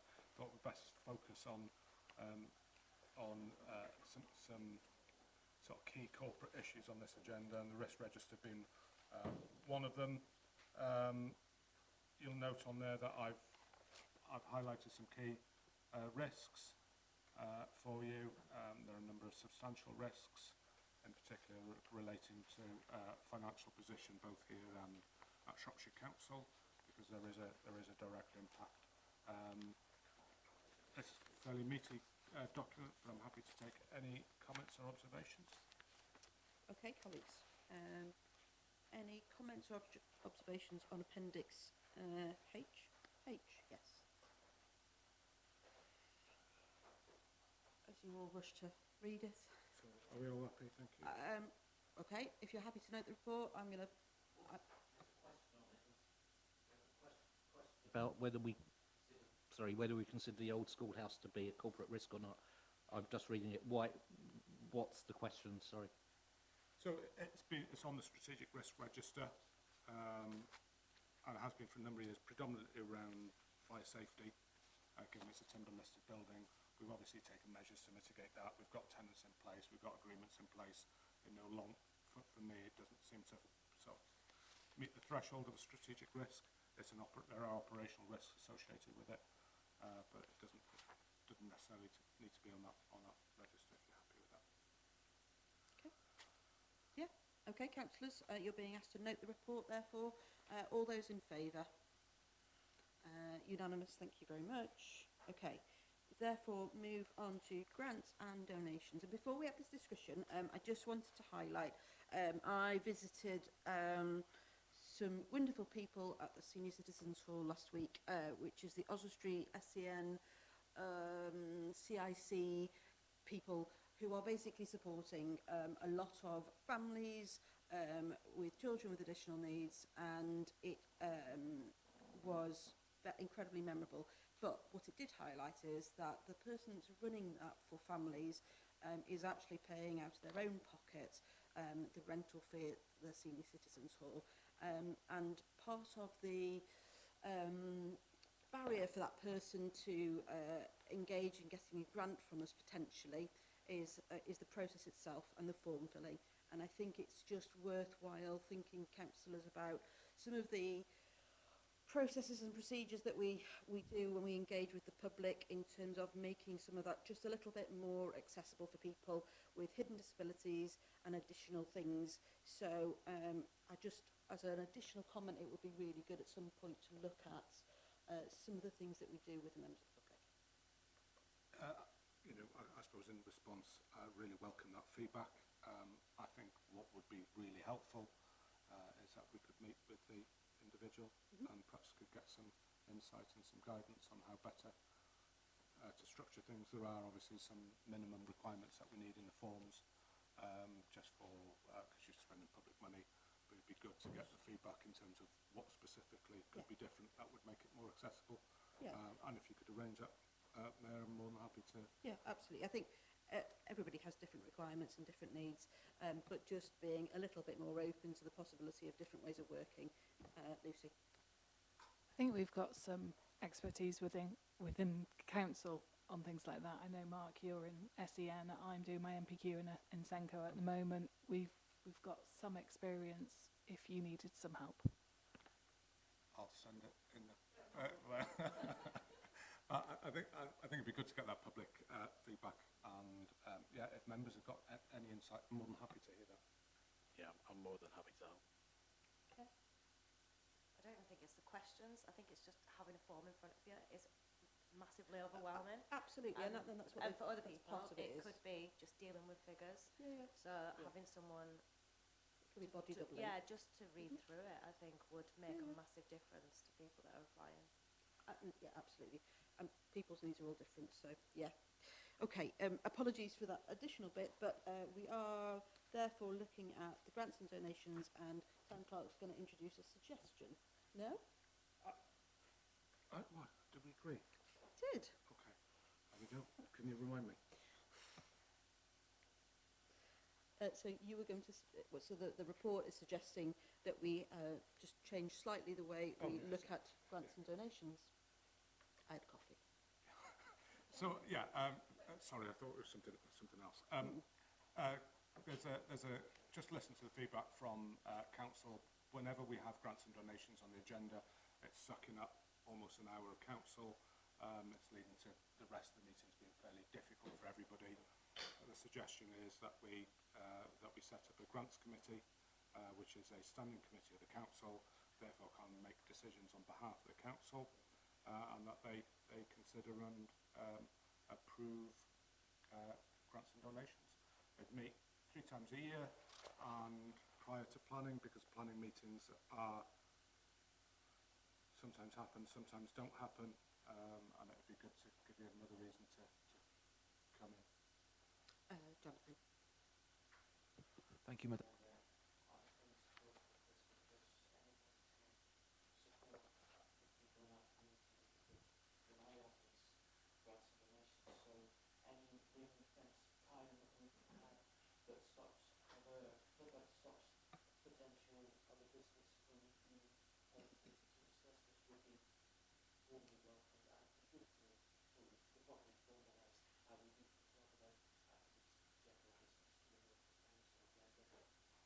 Thank you.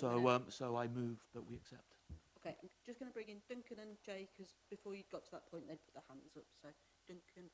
I'm fully in agreement with the suggestion, but practically, if you have a separate committee that meets before planning, you know planning can sometimes pack this place out with members of the public who've come in over a very contentious application, and then we'll have to sit through the grants process because we won't be able to bring planning forward because it's a separate committee. So my suggestion would be we actually merge the two, and we call it a planning and grants committee. That enables the chair of that committee to alter the agenda round to suit the needs of the meeting. Otherwise, you'll have 2 meetings, and you can't start the second meeting until you've dealt with the first meeting. And if, as we have had, we've got it all with packed for people, we have problems. I'm going to move to Jay, then to David. Thanks. I'm not sure how I feel about the idea of sort of separating it out. Just some of us can struggle to get to additional meetings, and the grants thing is something that I do enjoy having a part in. I think it's good for councillors to get an opportunity to see all the different things that are going on, meet different organisations and stuff like that as well. But I do accept that procedurally and sort of time-wise that there are restraints on other people. So it's not a hill I'd fight on, but definitely wanted to make the point of the sort of how useful it is, I think, for councillors to get to meet all these people. So. David. Thank you, Madam Mayor. Yeah, no, it's I get the push to move it to the same slot in the broad sense as planning, but I wouldn't necessarily support merging it because you need to be focused on what you're doing. But I appreciate that it gives you a timing issue, if depending on the size of either or in the order that they're running. I think it's important for grants, particularly if there's a big thing that ought to come to council, that in your delegation you still leave it open for it to be referred up to full council rather than do everything at the grants committee. But equally, as a new member, I'm constantly amazed at the quantity of committees you have compared to previous town council I've served on. So that for me, there's definitely scope to be rational about what you're doing, but I think grants and planning aren't necessarily related. Yeah, we're saying 3 meetings, it's 3 sessions a year. Could we have actual dedicated 3 meetings a year for the full council, so we all do take part? Because, as Councillor Moore said, it is nice to see the organisations and things that come to the meeting. Is 3 extra a big ask? There's no suggestion that councillors are excluded from the discussion, and tagging it onto planning was mindful of your workload. So, you know, we can have it on another evening, that's absolutely fine. So we'll throw another Wednesday in the diary for you. I think that, you know, if you want to go this way, or you leave it as there is, it's entirely up to you. Mark, then James. Thank you. Yeah, I think if we were to have it on the same day as planning, you run the risk of doing exactly the same thing as we have on a council meeting day, where it will necessarily push things, and then the planning meeting starts, and that can run out. I agree with Councillor Walker that they're not obvious bedfellows, and I wouldn't like to see them amalgamated into one meeting. I'm of the opinion that you just schedule in the extra meetings for the grants on a different day.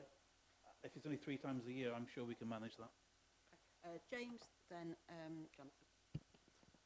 I feel like the direction is going to separating them now, but sort of on Councillor Kerr's point, I would prefer that planning was given a time, if it was after it, that we would just have a break and then start the planning meeting so that members of the public could attend from the start of the planning committee, and that would just get rid of the issue of we didn't know when the planning committee is starting, basically.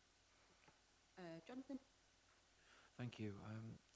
I'm with everyone else. I don't see how planning and grants and donations, which are diametrically opposed, can be merged together. So this needs to be a separate ring-fenced time dedicated to this purpose only, and that's how it needs to be. Whether it's on a separate day. I'm going to bring Grace in, and then I think we do need to move on at this point. Thank you, Madam Mayor. I'm very much minded that grants is very important, and it is an important part of our role as members of the community and how we engage with community groups. Listening to what people have said, I was quite in favour of Councillor Wendy Owen's comments about perhaps 3 extra special meetings of the council, which are designated grants meetings of the council, which I think resolves both. And yes, it does add extra workload and extra meetings. And I did hear what Councillor Walker said about we have far more than other parish authorities, but we are not a normal parish. We're far bigger, we have far wider responsibilities than a normal parish, and that is a privilege yet also a burden. So my proposal would be we have 3 separate grants committees per annum. Okay, so I think we've got a suggestion that we take virtually all of your suggestions apart from the timings. Are you comfortable with how we organise that then? Yeah, so what basically you're saying you want 3 additional council meetings a year, and they'd focus just solely on grants and donations. Yeah. Is what you're saying. So that's relatively straightforward. Do we need a motion therefore? Yeah, it actually creates less work for me because I don't have to rewrite the scheme of delegation. Or somebody else. Right. We're talking about delegation. Councillors, let's move on. I'm happy to propose that as a motion. Jonathan's happy to second it. All those in favour, councillors, thank you very much. Unanimous. Let's absolutely move on. Well done, everybody. Complaints to council. You have in front of you a summary of the high-level information with regards to the complaints. You're simply asked to note the complaints information provided within the report. Unless colleagues have got anything further to add to that report, I move that we note the report. Seconded. Thank you, Mark. All those in favour? Unanimous. Excellent. Could I just... Yes, of course you can. Just say thank you to Sandra, who manages complaints and pulls together reports. So thank you, Sandra. Thank you, Sandra. Thank you, Sandra. And thank you for possibly being the first person that they speak to. I appreciate that. Okay, we move therefore on to the NABMA service level agreement. Councillors will be aware that we have had the service level agreement for a number of years and it produces some money, but it does have some time constraints on some of our colleagues. Yeah, not a great deal to add. We're one of the a few, probably the only council who offers a service level agreement to a national organisation. As I say, it does come with financial reward, but it also comes with quite a significant resource implication for us as well. It does turn over a small surplus, I would say, but we're coming towards the end of the SLA in March. I just need your agreement that you want to carry on in principle and to give me delegated powers to negotiate it, the terms, if you so wish. Councillors, from a personal point of view, having been aware of this for a while, I've personal concerns over if we are looking at changing things in the future is the resource implication that it already takes from our colleagues that work at the council, and whether it's a beneficial idea to carry it on or not. Other than that, councillors, Jay. Thank you. I'd be mindful to agree with that. It's certainly, I think having been to a NABMA conference and stuff, I think, you know, it's been great in the past. If the council's going to been moving in a quite radically different direction. I am aware the NABMA process has been quite resource intensive, and although it may well provide a surplus, as the clerk says, I feel like the additional resources that we're going to need in whichever direction this council moves forward is probably going to render NABMA quite a difficult thing to maintain. So I'd be mindful, if you were proposing that as a motion, I'd be mindful to second it. I'm more than happy to talk about this far more, councillors. My only concern at this point in time is the fact that there are 3 or 4 members of the council that are impacted by this, and it is not to the benefit of Oswestry directly. I think it's a fair comment. And when we're looking at resources into the future and changes into the future, I do think that needs to be taken into consideration. But councillors, you need to be, cognizant of the implications, I think is a fair point. Yeah, it's difficult for me to. We've been delivering this for so long. We're quite tied to it. So it's the chief exec's our, the former town clerk. So it makes it quite difficult for me to be wholly objective on this. So we've been delivering a service for a number of years to a good standard. It does have an impact on that organisation if we decide not to. But it's be good to have a discussion and to hear members' views. I'm going to say Mark and to James. Yeah. I remember this has been going on kind of 20 years ago when the chief exec was the town clerk at the time. It does provide us quite a prestige for the Oswestry Town Council. I realise that we've got things in place already, and I don't feel that it would necessarily be overly burdensome to continue it into the near future, certainly. And therefore, I would prefer to continue it at least for a period going into the future. And I wouldn't want to change that, to be honest. James? My concern about not continuing with it would then be that currently this year we've budgeted for it, and therefore going into the new budget we then need to find that budget line effectively to keep on funding, because it does go into the budget generally and funds a member of our staff. So have to be careful about not just pulling the funding out from below a member of staff. There's clearly plenty of work coming up. I think that's clear from this this meeting. So I think all I'm asking is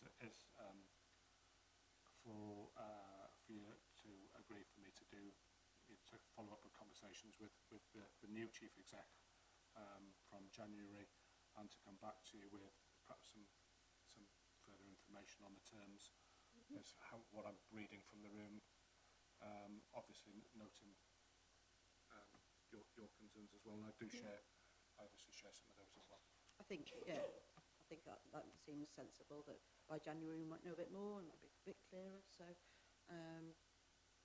we are being asked therefore to allow Aaron to continue discussions in January with the new chief exec, and then bring back to council further information for us to make a decision. Okay, so councillors, I suggest that we accept that. Thank you for all of you. All those in favour? Thank you. Right. Okay. H. Protect UK briefing. Definitely over to you. Yeah, not a great deal to add for noting, but just to highlight that this is amongst a whole host of other legislative changes, including the introduction of what's known as Martin's Law, is an additional responsibility for local authorities and for the parish councils as well. Not only reference around our events, it's about how we manage public spaces and having procedures in place to manage against and mitigate against risks. I'm really pleased that colleagues have really engaged with this, and you'll see from the Remembrance Sunday Parade on Sunday, the measures that we've taken to protect members of the public. I'm really pleased Henry's looked at this with a real risk perspective, and you know there is a real potential for these incidents to happen, and we're doing what we can to mitigate against those. You need to be aware that this is an additional burden on us, an additional responsibility. I do also represent the council on the Shropshire Protect and Prevent Board, and there are some additional requirements for that as well. It's important that the second largest town in Shropshire is recognised and acknowledged, and that we have a voice to inform policy. Otherwise, it is all based on what happens down the road in Shrewsbury, which clearly is a county town, but the issues are different here. One of the things I did want to bring up was, Henry, are we taking into consideration the potential of something happening when we have a market hall full of both people and traders, in terms of a grouping of people? Have we taken into consideration how we deal with that? It was. Fab. Thank you, Duncan. But there's clearly more we need to do, and as I say, we've worked on fire evacuation training with them, and they've really engaged with that. Again, thanks to Henry and David. But we need to think about protecting you at some point as well. So, attended a seminar, and they are suggesting that we search people as they enter council buildings, and that we have metal detectors. So, you know, we're talking about some serious risks there. Clearly, we're not at that level, but we're going to have to think about such issues. To add that I've got a bit of experience with alerting systems through one of my other roles, so happy to feed back to you the low cost or free. Brilliant. And it's absolutely relevant. Lakeland School in Ellesmere this week has done a drill in relation to this, so it's completely relevant. Duncan? Just a question, is this connected to barriers appearing instead of cones on market days for prevention of traffic access, or is that just by coincidence? No, I think there's two things from creating those. We do want to make sure to vehicles that it's clear you shouldn't be going through those spaces, but it's also, so that's the primary objective of those, and we're going to improve that. But we're also want to make sure that it's informing people that there is a market there, that there's something going on. So yeah, but there's more we need to do. Okay. We are simply being not even asked to do anything with this one. It was just a briefing for councillors. So I'm going to move therefore on to I, which is the Gattaca allotment transfer request, and the heartfelt request within the report from Tony about whether the plot itself can be transferred from the name of his mother through to him. Councillors, if you've got any comments. Jay. Thank you, Madam Mayor. It was myself who had to bring this forward, as Mr. Pritchard contacted me about it. Obviously, it's quite an emotional situation that he's found himself in. I think from a council point of view, obviously we've got to be careful to be consistent in our handling of these things. I would suggest, however, given the particularly extensive tenure of the family and the fact that the plot has been kept to a high standard, Mr. Pritchard's clearly been an asset to the Allotment Society as well over the years.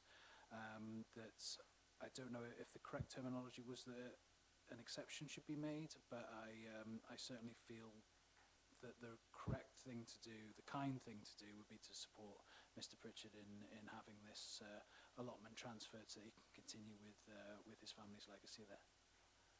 Colleagues? And I'd move that as a motion. Oh, I'm happy to second that, but Duncan, would you like to? I just had one question, because I know that I mentioned this to colleagues last night. I know the Allotments Act is exceedingly weird and wonderful about transfers of and this sort of thing. Is the town clerk happy that this is legal under the Allotments Act? So I think that's a $1 million question, having not had the Allotments Act in front of me. But clearly, you have allotment rules and regulations. Considering this you consider this as an appeal. there is the argument put forward is that the plot should have been in his name initially. So I'm not saying it's an assignment, it's a transfer of the name to reflect who's been working on it. It's how we'd pitch that if members are minded to support it. So we've got a motion with Jay, and I think so we're saying one-off exception to the rule based upon the circumstances. Yep. Yep. Okay, councillors, we've got a proposal, a seconder and myself. All those in favour? Unanimous. Thank you very much. Okay, the audit. So, not great. We have to bring this in front of us just for noting. We're required to let you know it costs you almost £4,000 for this report, which I have to say adds little value to the organisation. However, it does say that your accounts have been signed off, and there are a couple of recommendations which we haven't argued but wouldn't necessarily agree with. Yeah, we're required to bring it forward to you. It has been advertised, and I'd ask that you note it. Okay. Councillors, Grace? Very briefly, I would just like to thank our finance team for cooperating so fully as part of the annual audit and getting such a positive and strong report back. Having been on both sides of the fence with sign-off of accounts, I do appreciate how time-consuming and challenging and stressful it is for the finance team here. So I would like to wholeheartedly offer thanks and support to them for their hard work on this. Okay, councillors. So we are being asked to accept? Note, please. Note. So note the conclusion of the audit and with the addition of Grace's comments to the finance team. All those in favour, councillors? Unanimous. Thank you very much. Sundry creditors, you've got a statement of accounts in front of you. I move that we adopt those. Do I have a seconder? Jonathan, thank you. All those in favour? Thank you, councillors. Move on to Oswestry Community Games. Aaron?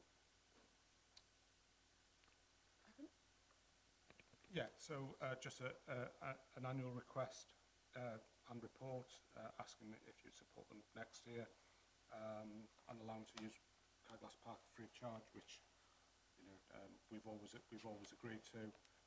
I am meeting with the organisation in December. Just to note, I'm just flicking through the paperwork to see that they haven't asked it, so we normally contribute £1,000 towards the event. I'm assuming that members would continue to honour that support and happy for them to use Caglass Park in 2026. Yep. There are multiple people in this room that have been to community games and have stood there as Mayor of Oswestry as well, and only know only too well how important it is. So, councillors, if we're happy to accept that then, all those in favour? Lucy, is that a no? All those in favour? Unanimous. Thank you, colleague. Yes, of course. One abstention. Thank you, Jonathan. Okay. The report from the Operations Manager and Markets and Events Officer. Henry, you're at least half of that. You're not talking about it? Okay. So we've got a report in front of us with regards to the Food and Drink Festival. Not a great deal for me to add. You asked for a report. Might be a bit late in the evening for a lengthy discussion on this. But it provides a little bit of information on last year's event, fairly critical analysis of some key issues, some critical feedback which were taken into account, and some considerations for 2026. Clearly, just to give you a feel for what this food festival is delivered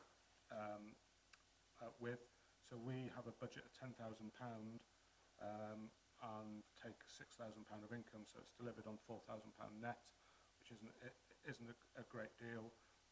Clearly, if you want to do more, and we can do more, you need to put the budget forward for it. We are working with a bid.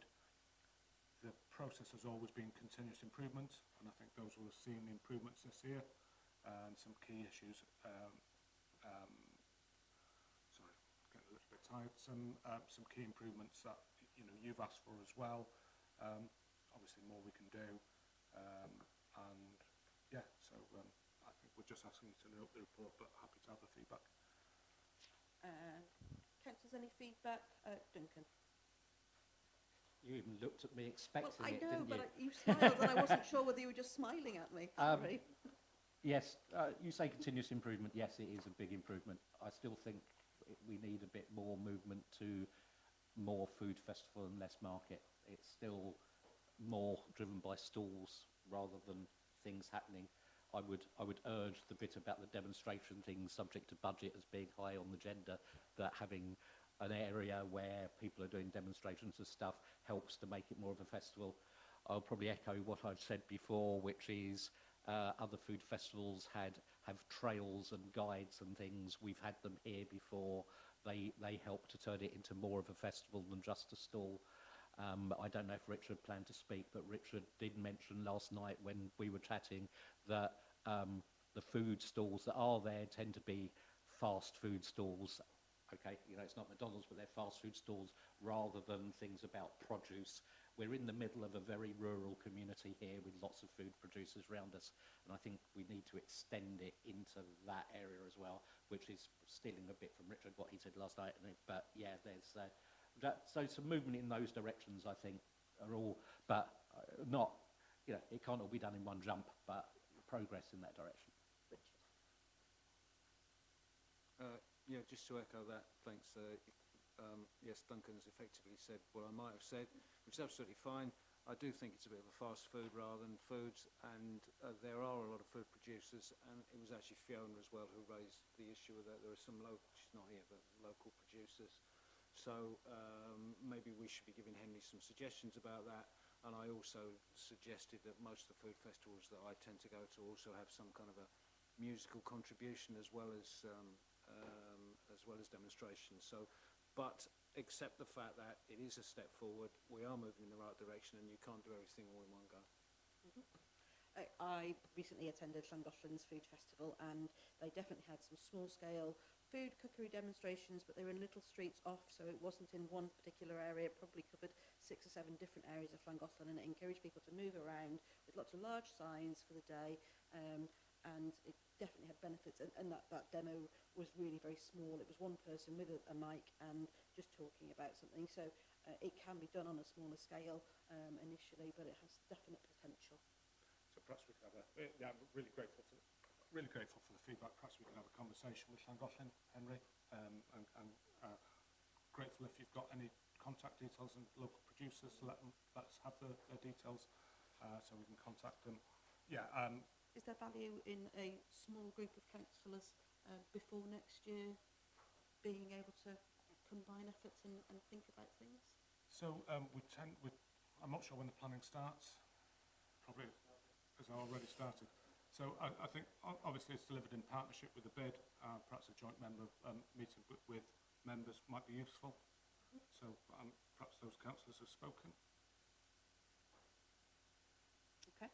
Is that okay, Henry? Should we look to the future then? Yeah. Okay. Okay. So other than that, councillors, are we happy at this point in time to note the report? Yes, to note the report. All those in favour, councillors? Unanimous. Brill. Okay. Free bus travel. So just checking if there are any recommendations here. So clearly you continue to provide free bus travel on a Saturday. It's becoming increasingly supported. I've used it and for the first time this year, and found it extremely useful. Corey's added a little bit of feedback from young people, and there are some challenges that young people face from, for example, buses not turning up, lack of information, and also the cost. I don't think we've got a firm proposal in this report, which is what I was just double checking. Current budget is 15,000, which currently, most of that is sucked up by free Saturday travel. but we could look at the option of introducing something for young people to give them a bit of a leg up if you would like us to bring forward a proposal. I think Wales have just announced this week that everybody under the age of 16 or 17, I think, only has to pay £1 or something per journey on a bus in Wales. I think that's a really positive step forward, and I wonder whether that's a good idea for it as a safe way of transporting people around the town. So, suggestion? So I take it we note in the report, but asking us to come back with some firmer proposals about how we could support young people. Well, obviously we need to keep it within budget, and because we're not the bus provider, we need to rely on partners because they have to agree to it, and Shropshire Council have to agree to it. So are you all right with us just carrying on with that discussion then? All those in favour, councillors? Unanimous, thank you very much. Okay, mayoral civic attire. Just to say, I haven't done anything wrong, I haven't broken it, I haven't ruined it, it wasn't me. So grateful to Sandra for pulling together this report and for having an overview of this as an issue, because the Mayor does have an important role in Oswestry Civic Life and should look smart and appropriately dressed, and that, to be fair. If anybody's seen the inside of our cupboard, there's a little bit of a source of embarrassment. We don't spend a great deal of money on this sort of stuff generally, as those who've been mayors will testify. So I think there's a proposal there. We do like to use local people to make stuff for us as opposed to us buying it. So if you're happy with the recommendations in there, we'll move forward. We'll need to put a little bit more money in the budget for next year, but I think Sandra's given us a way forward. Perfect. I'm glad you made reference to it being fake fair. And I did have to try and remind myself what a bicorn was, then I remembered the hat. The pirate. Excellent. You're asked to note the report. Unless you've got any further comments, all those in favour? So happy with the recommendations in there? Yeah. Yeah.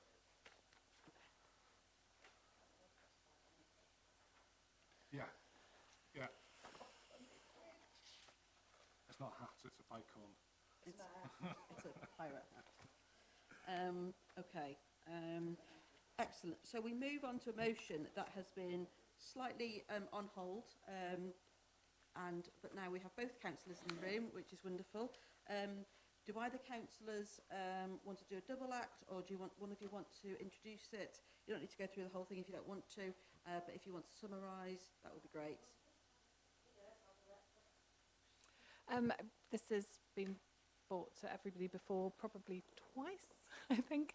So it's just about the Cross Market building, just looking at having a surveyor go in and look at the possibilities of a mezzanine floor, because it's a property that could benefit the council in numerous ways in the future. If it has a mezzanine and a lift for people with disabilities, then you're making a great deal more space. There are lots of different ideas for what it could be: pop-up restaurants, live music, all sorts of things, an extension of the market, somewhere for rainy day market trading or whatever. Lots and lots of different possibilities, and if we don't do something with it, it will be an eyesore-y bit of a sore thumb in Oswestry, right in the heart, with a bicycle shop renting it off us for a very small fee for a long time. It's something that we can actually capitalise on and make some good money from at some point. Thank you. Councillors, any comments in the room about this one? At this stage, I think Town Clerk's simply being asked to investigate further. Nothing concrete whatsoever, simply to investigate further. I think it's important just to highlight. So that there is it's important to highlight that it goes beyond that. It is to actually undertake the survey, and just to highlight, we have had costs to come up with what would be a very high level concept design, which would be an engineer and a quantity surveyor with some design skills to give us a feel for what the building could do feasibly, but not come up with a concept. So that would be the next stage. So this first stage would say, yes, you can structurally do this, or no, you can't. If you want to put toilets in, it's going to be this, and this is broadly what it will cost you to improve this building. So we've obtained some costs for that, and the budget cost is £6,200, which would have to be met from a budget. Clearly, we don't have the expertise; it needs some structural work in there. But so just to move that forward, you'd be agreeing that cost as well. Sorry, just a point. Has the money that would have been put aside for a firework festival, for example, been spent already, or would that be money that was lingering and possibly able to be used? I think we did hold a VJ Day celebration in the summer, so perhaps some of that budget may have been used. However, the council has got what's called property reserves and service improvement reserves, which could be utilised if members want to support this. There is budget available, and having thought it through, I consider I think it would be a real good piece of work to inform, it'll give us a stop or go, won't it? Which we haven't got now. And just as an add-on, we have secured, we are in negotiations on the lease, and have secured some additional rental, but not a lot. And we're just going through that process now, and it would be, this has been included within the lease, the ability to do this. Okay, thank you. Duncan? If we're going to spend £6,000 on that, can we also get a QS to ascertain broadly what the cost would be of undertaking the works? Because the next stage will be, yes, we can do it, but what's the cost going to be? We might as well have that in ballpark terms. The QS should be able to do that for us. And we've got an agent who let this property or tried to let it for us before. Maybe that agent could give us some information whether they feel that with this sort of additionality, what sort of level of rent we might be able to get for it, or what the market might be. I know it's only their view, but that's their job, isn't it? So just to help us inform decision They might have had making some from there. feedback from previous people that had applied. Absolutely, yeah, they have. So just to roll that up in. David. That's okay. I was only going to say the last point, really, because you're spending capital to potentially gain revenue, so you need to bottom out what your potential revenue stream would turn into. So getting the valuation on that would be good. Excellent. Okay. So, councillors, are you all right? You sure? Okay. Fine. Okay. We've got to remember that if we put the mezzanine in, it does increase the rate slightly as well, so that's something to be mindful of. Okay. Councillors, therefore, we have a notice in motion for Lucy and Care. Do we have a seconder, or one of you seconding the other? Jonathan, happy to second? Okay. All those in favour then, councillors? Unanimous. Thank you very much. Awesome. Right. Fabulous. Last notice of motion under Care. Over to you. Yeah, I'm going to keep this one short and sweet because you've heard this one before twice now, I think. Obviously, over summer I spent a lot of time cleaning graffiti off street furniture. It looks bland, it looks tired. Having spent a lot of time in other towns, I realised that actually Austria could do better, and we could be bringing a lot more people into town just by cleaning town up a little bit. So I feel like what better way of starting than on graffiti hotspots. So yeah, we want to just clean up town, make it brighter, more inviting for people, and yeah, if we approached BT for the boxes to commission some artwork, I think that would make a big visual statement. Is it my understanding that BT have currently said that they are not accepting changes? That's what it says on the website, yeah, but I do feel like if there's a date opening, maybe like February, March time, sometime in the future, if we could be advised of that. I think it says on the website, doesn't it, that the scheme is closed, but there's no harm in contacting them and seeing where they're up to with either opening it or granting special permission. Darryl. There was, obviously, I know it's not really the best solution, but there was on the website to say that they will actually provide paint, fresh paint, to actually vitalise it up? It is something I've reached out about, but there's too many boxes.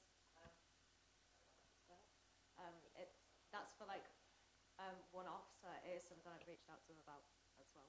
So we have quite a lot of boxes, which you probably don't notice unless you're up close, but they are flaking, and obviously as I sit on the In Bloom committee, it was something that was highlighted as a recommendation as well, and I do feel like that alone has let Oswestry down in the Britain in Bloom Awards this year. Yeah, I think it's well worth our time reapproaching BT. I mean, after all, RAV has managed to do these boxes, or whatever his tag is, without permission, so why not try and get permission to do something more positive? Thank you.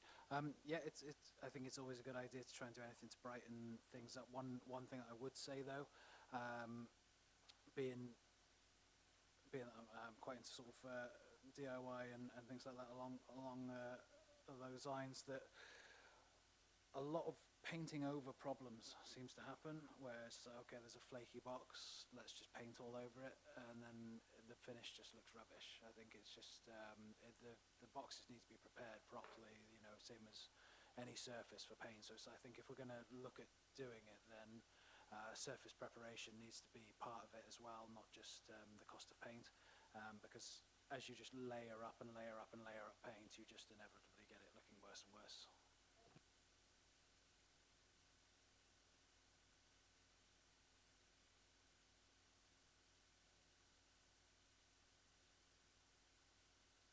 Yeah, can I just point out that it wasn't for anyone specific to go and just paint over, it was for like artists, that was the intended reason behind it. It wasn't just anyone going over and just painting, it was a whole prepping the boxes, like doing it properly. It wasn't, you know, just a let's get permission to paint over.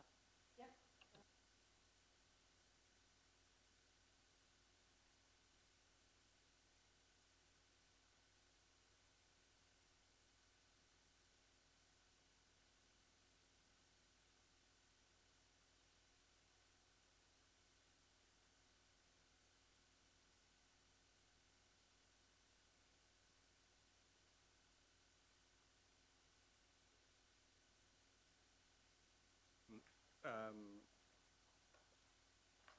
Clearly how the town looks is important.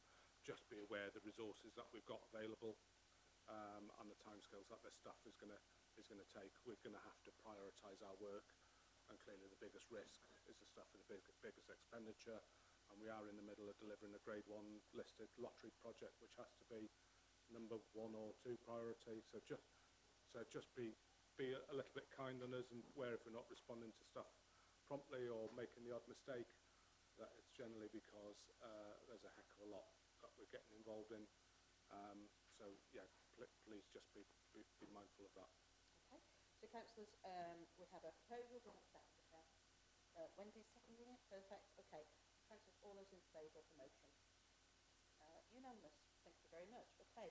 At this point in time, Paul, we are going to exclude the public and press.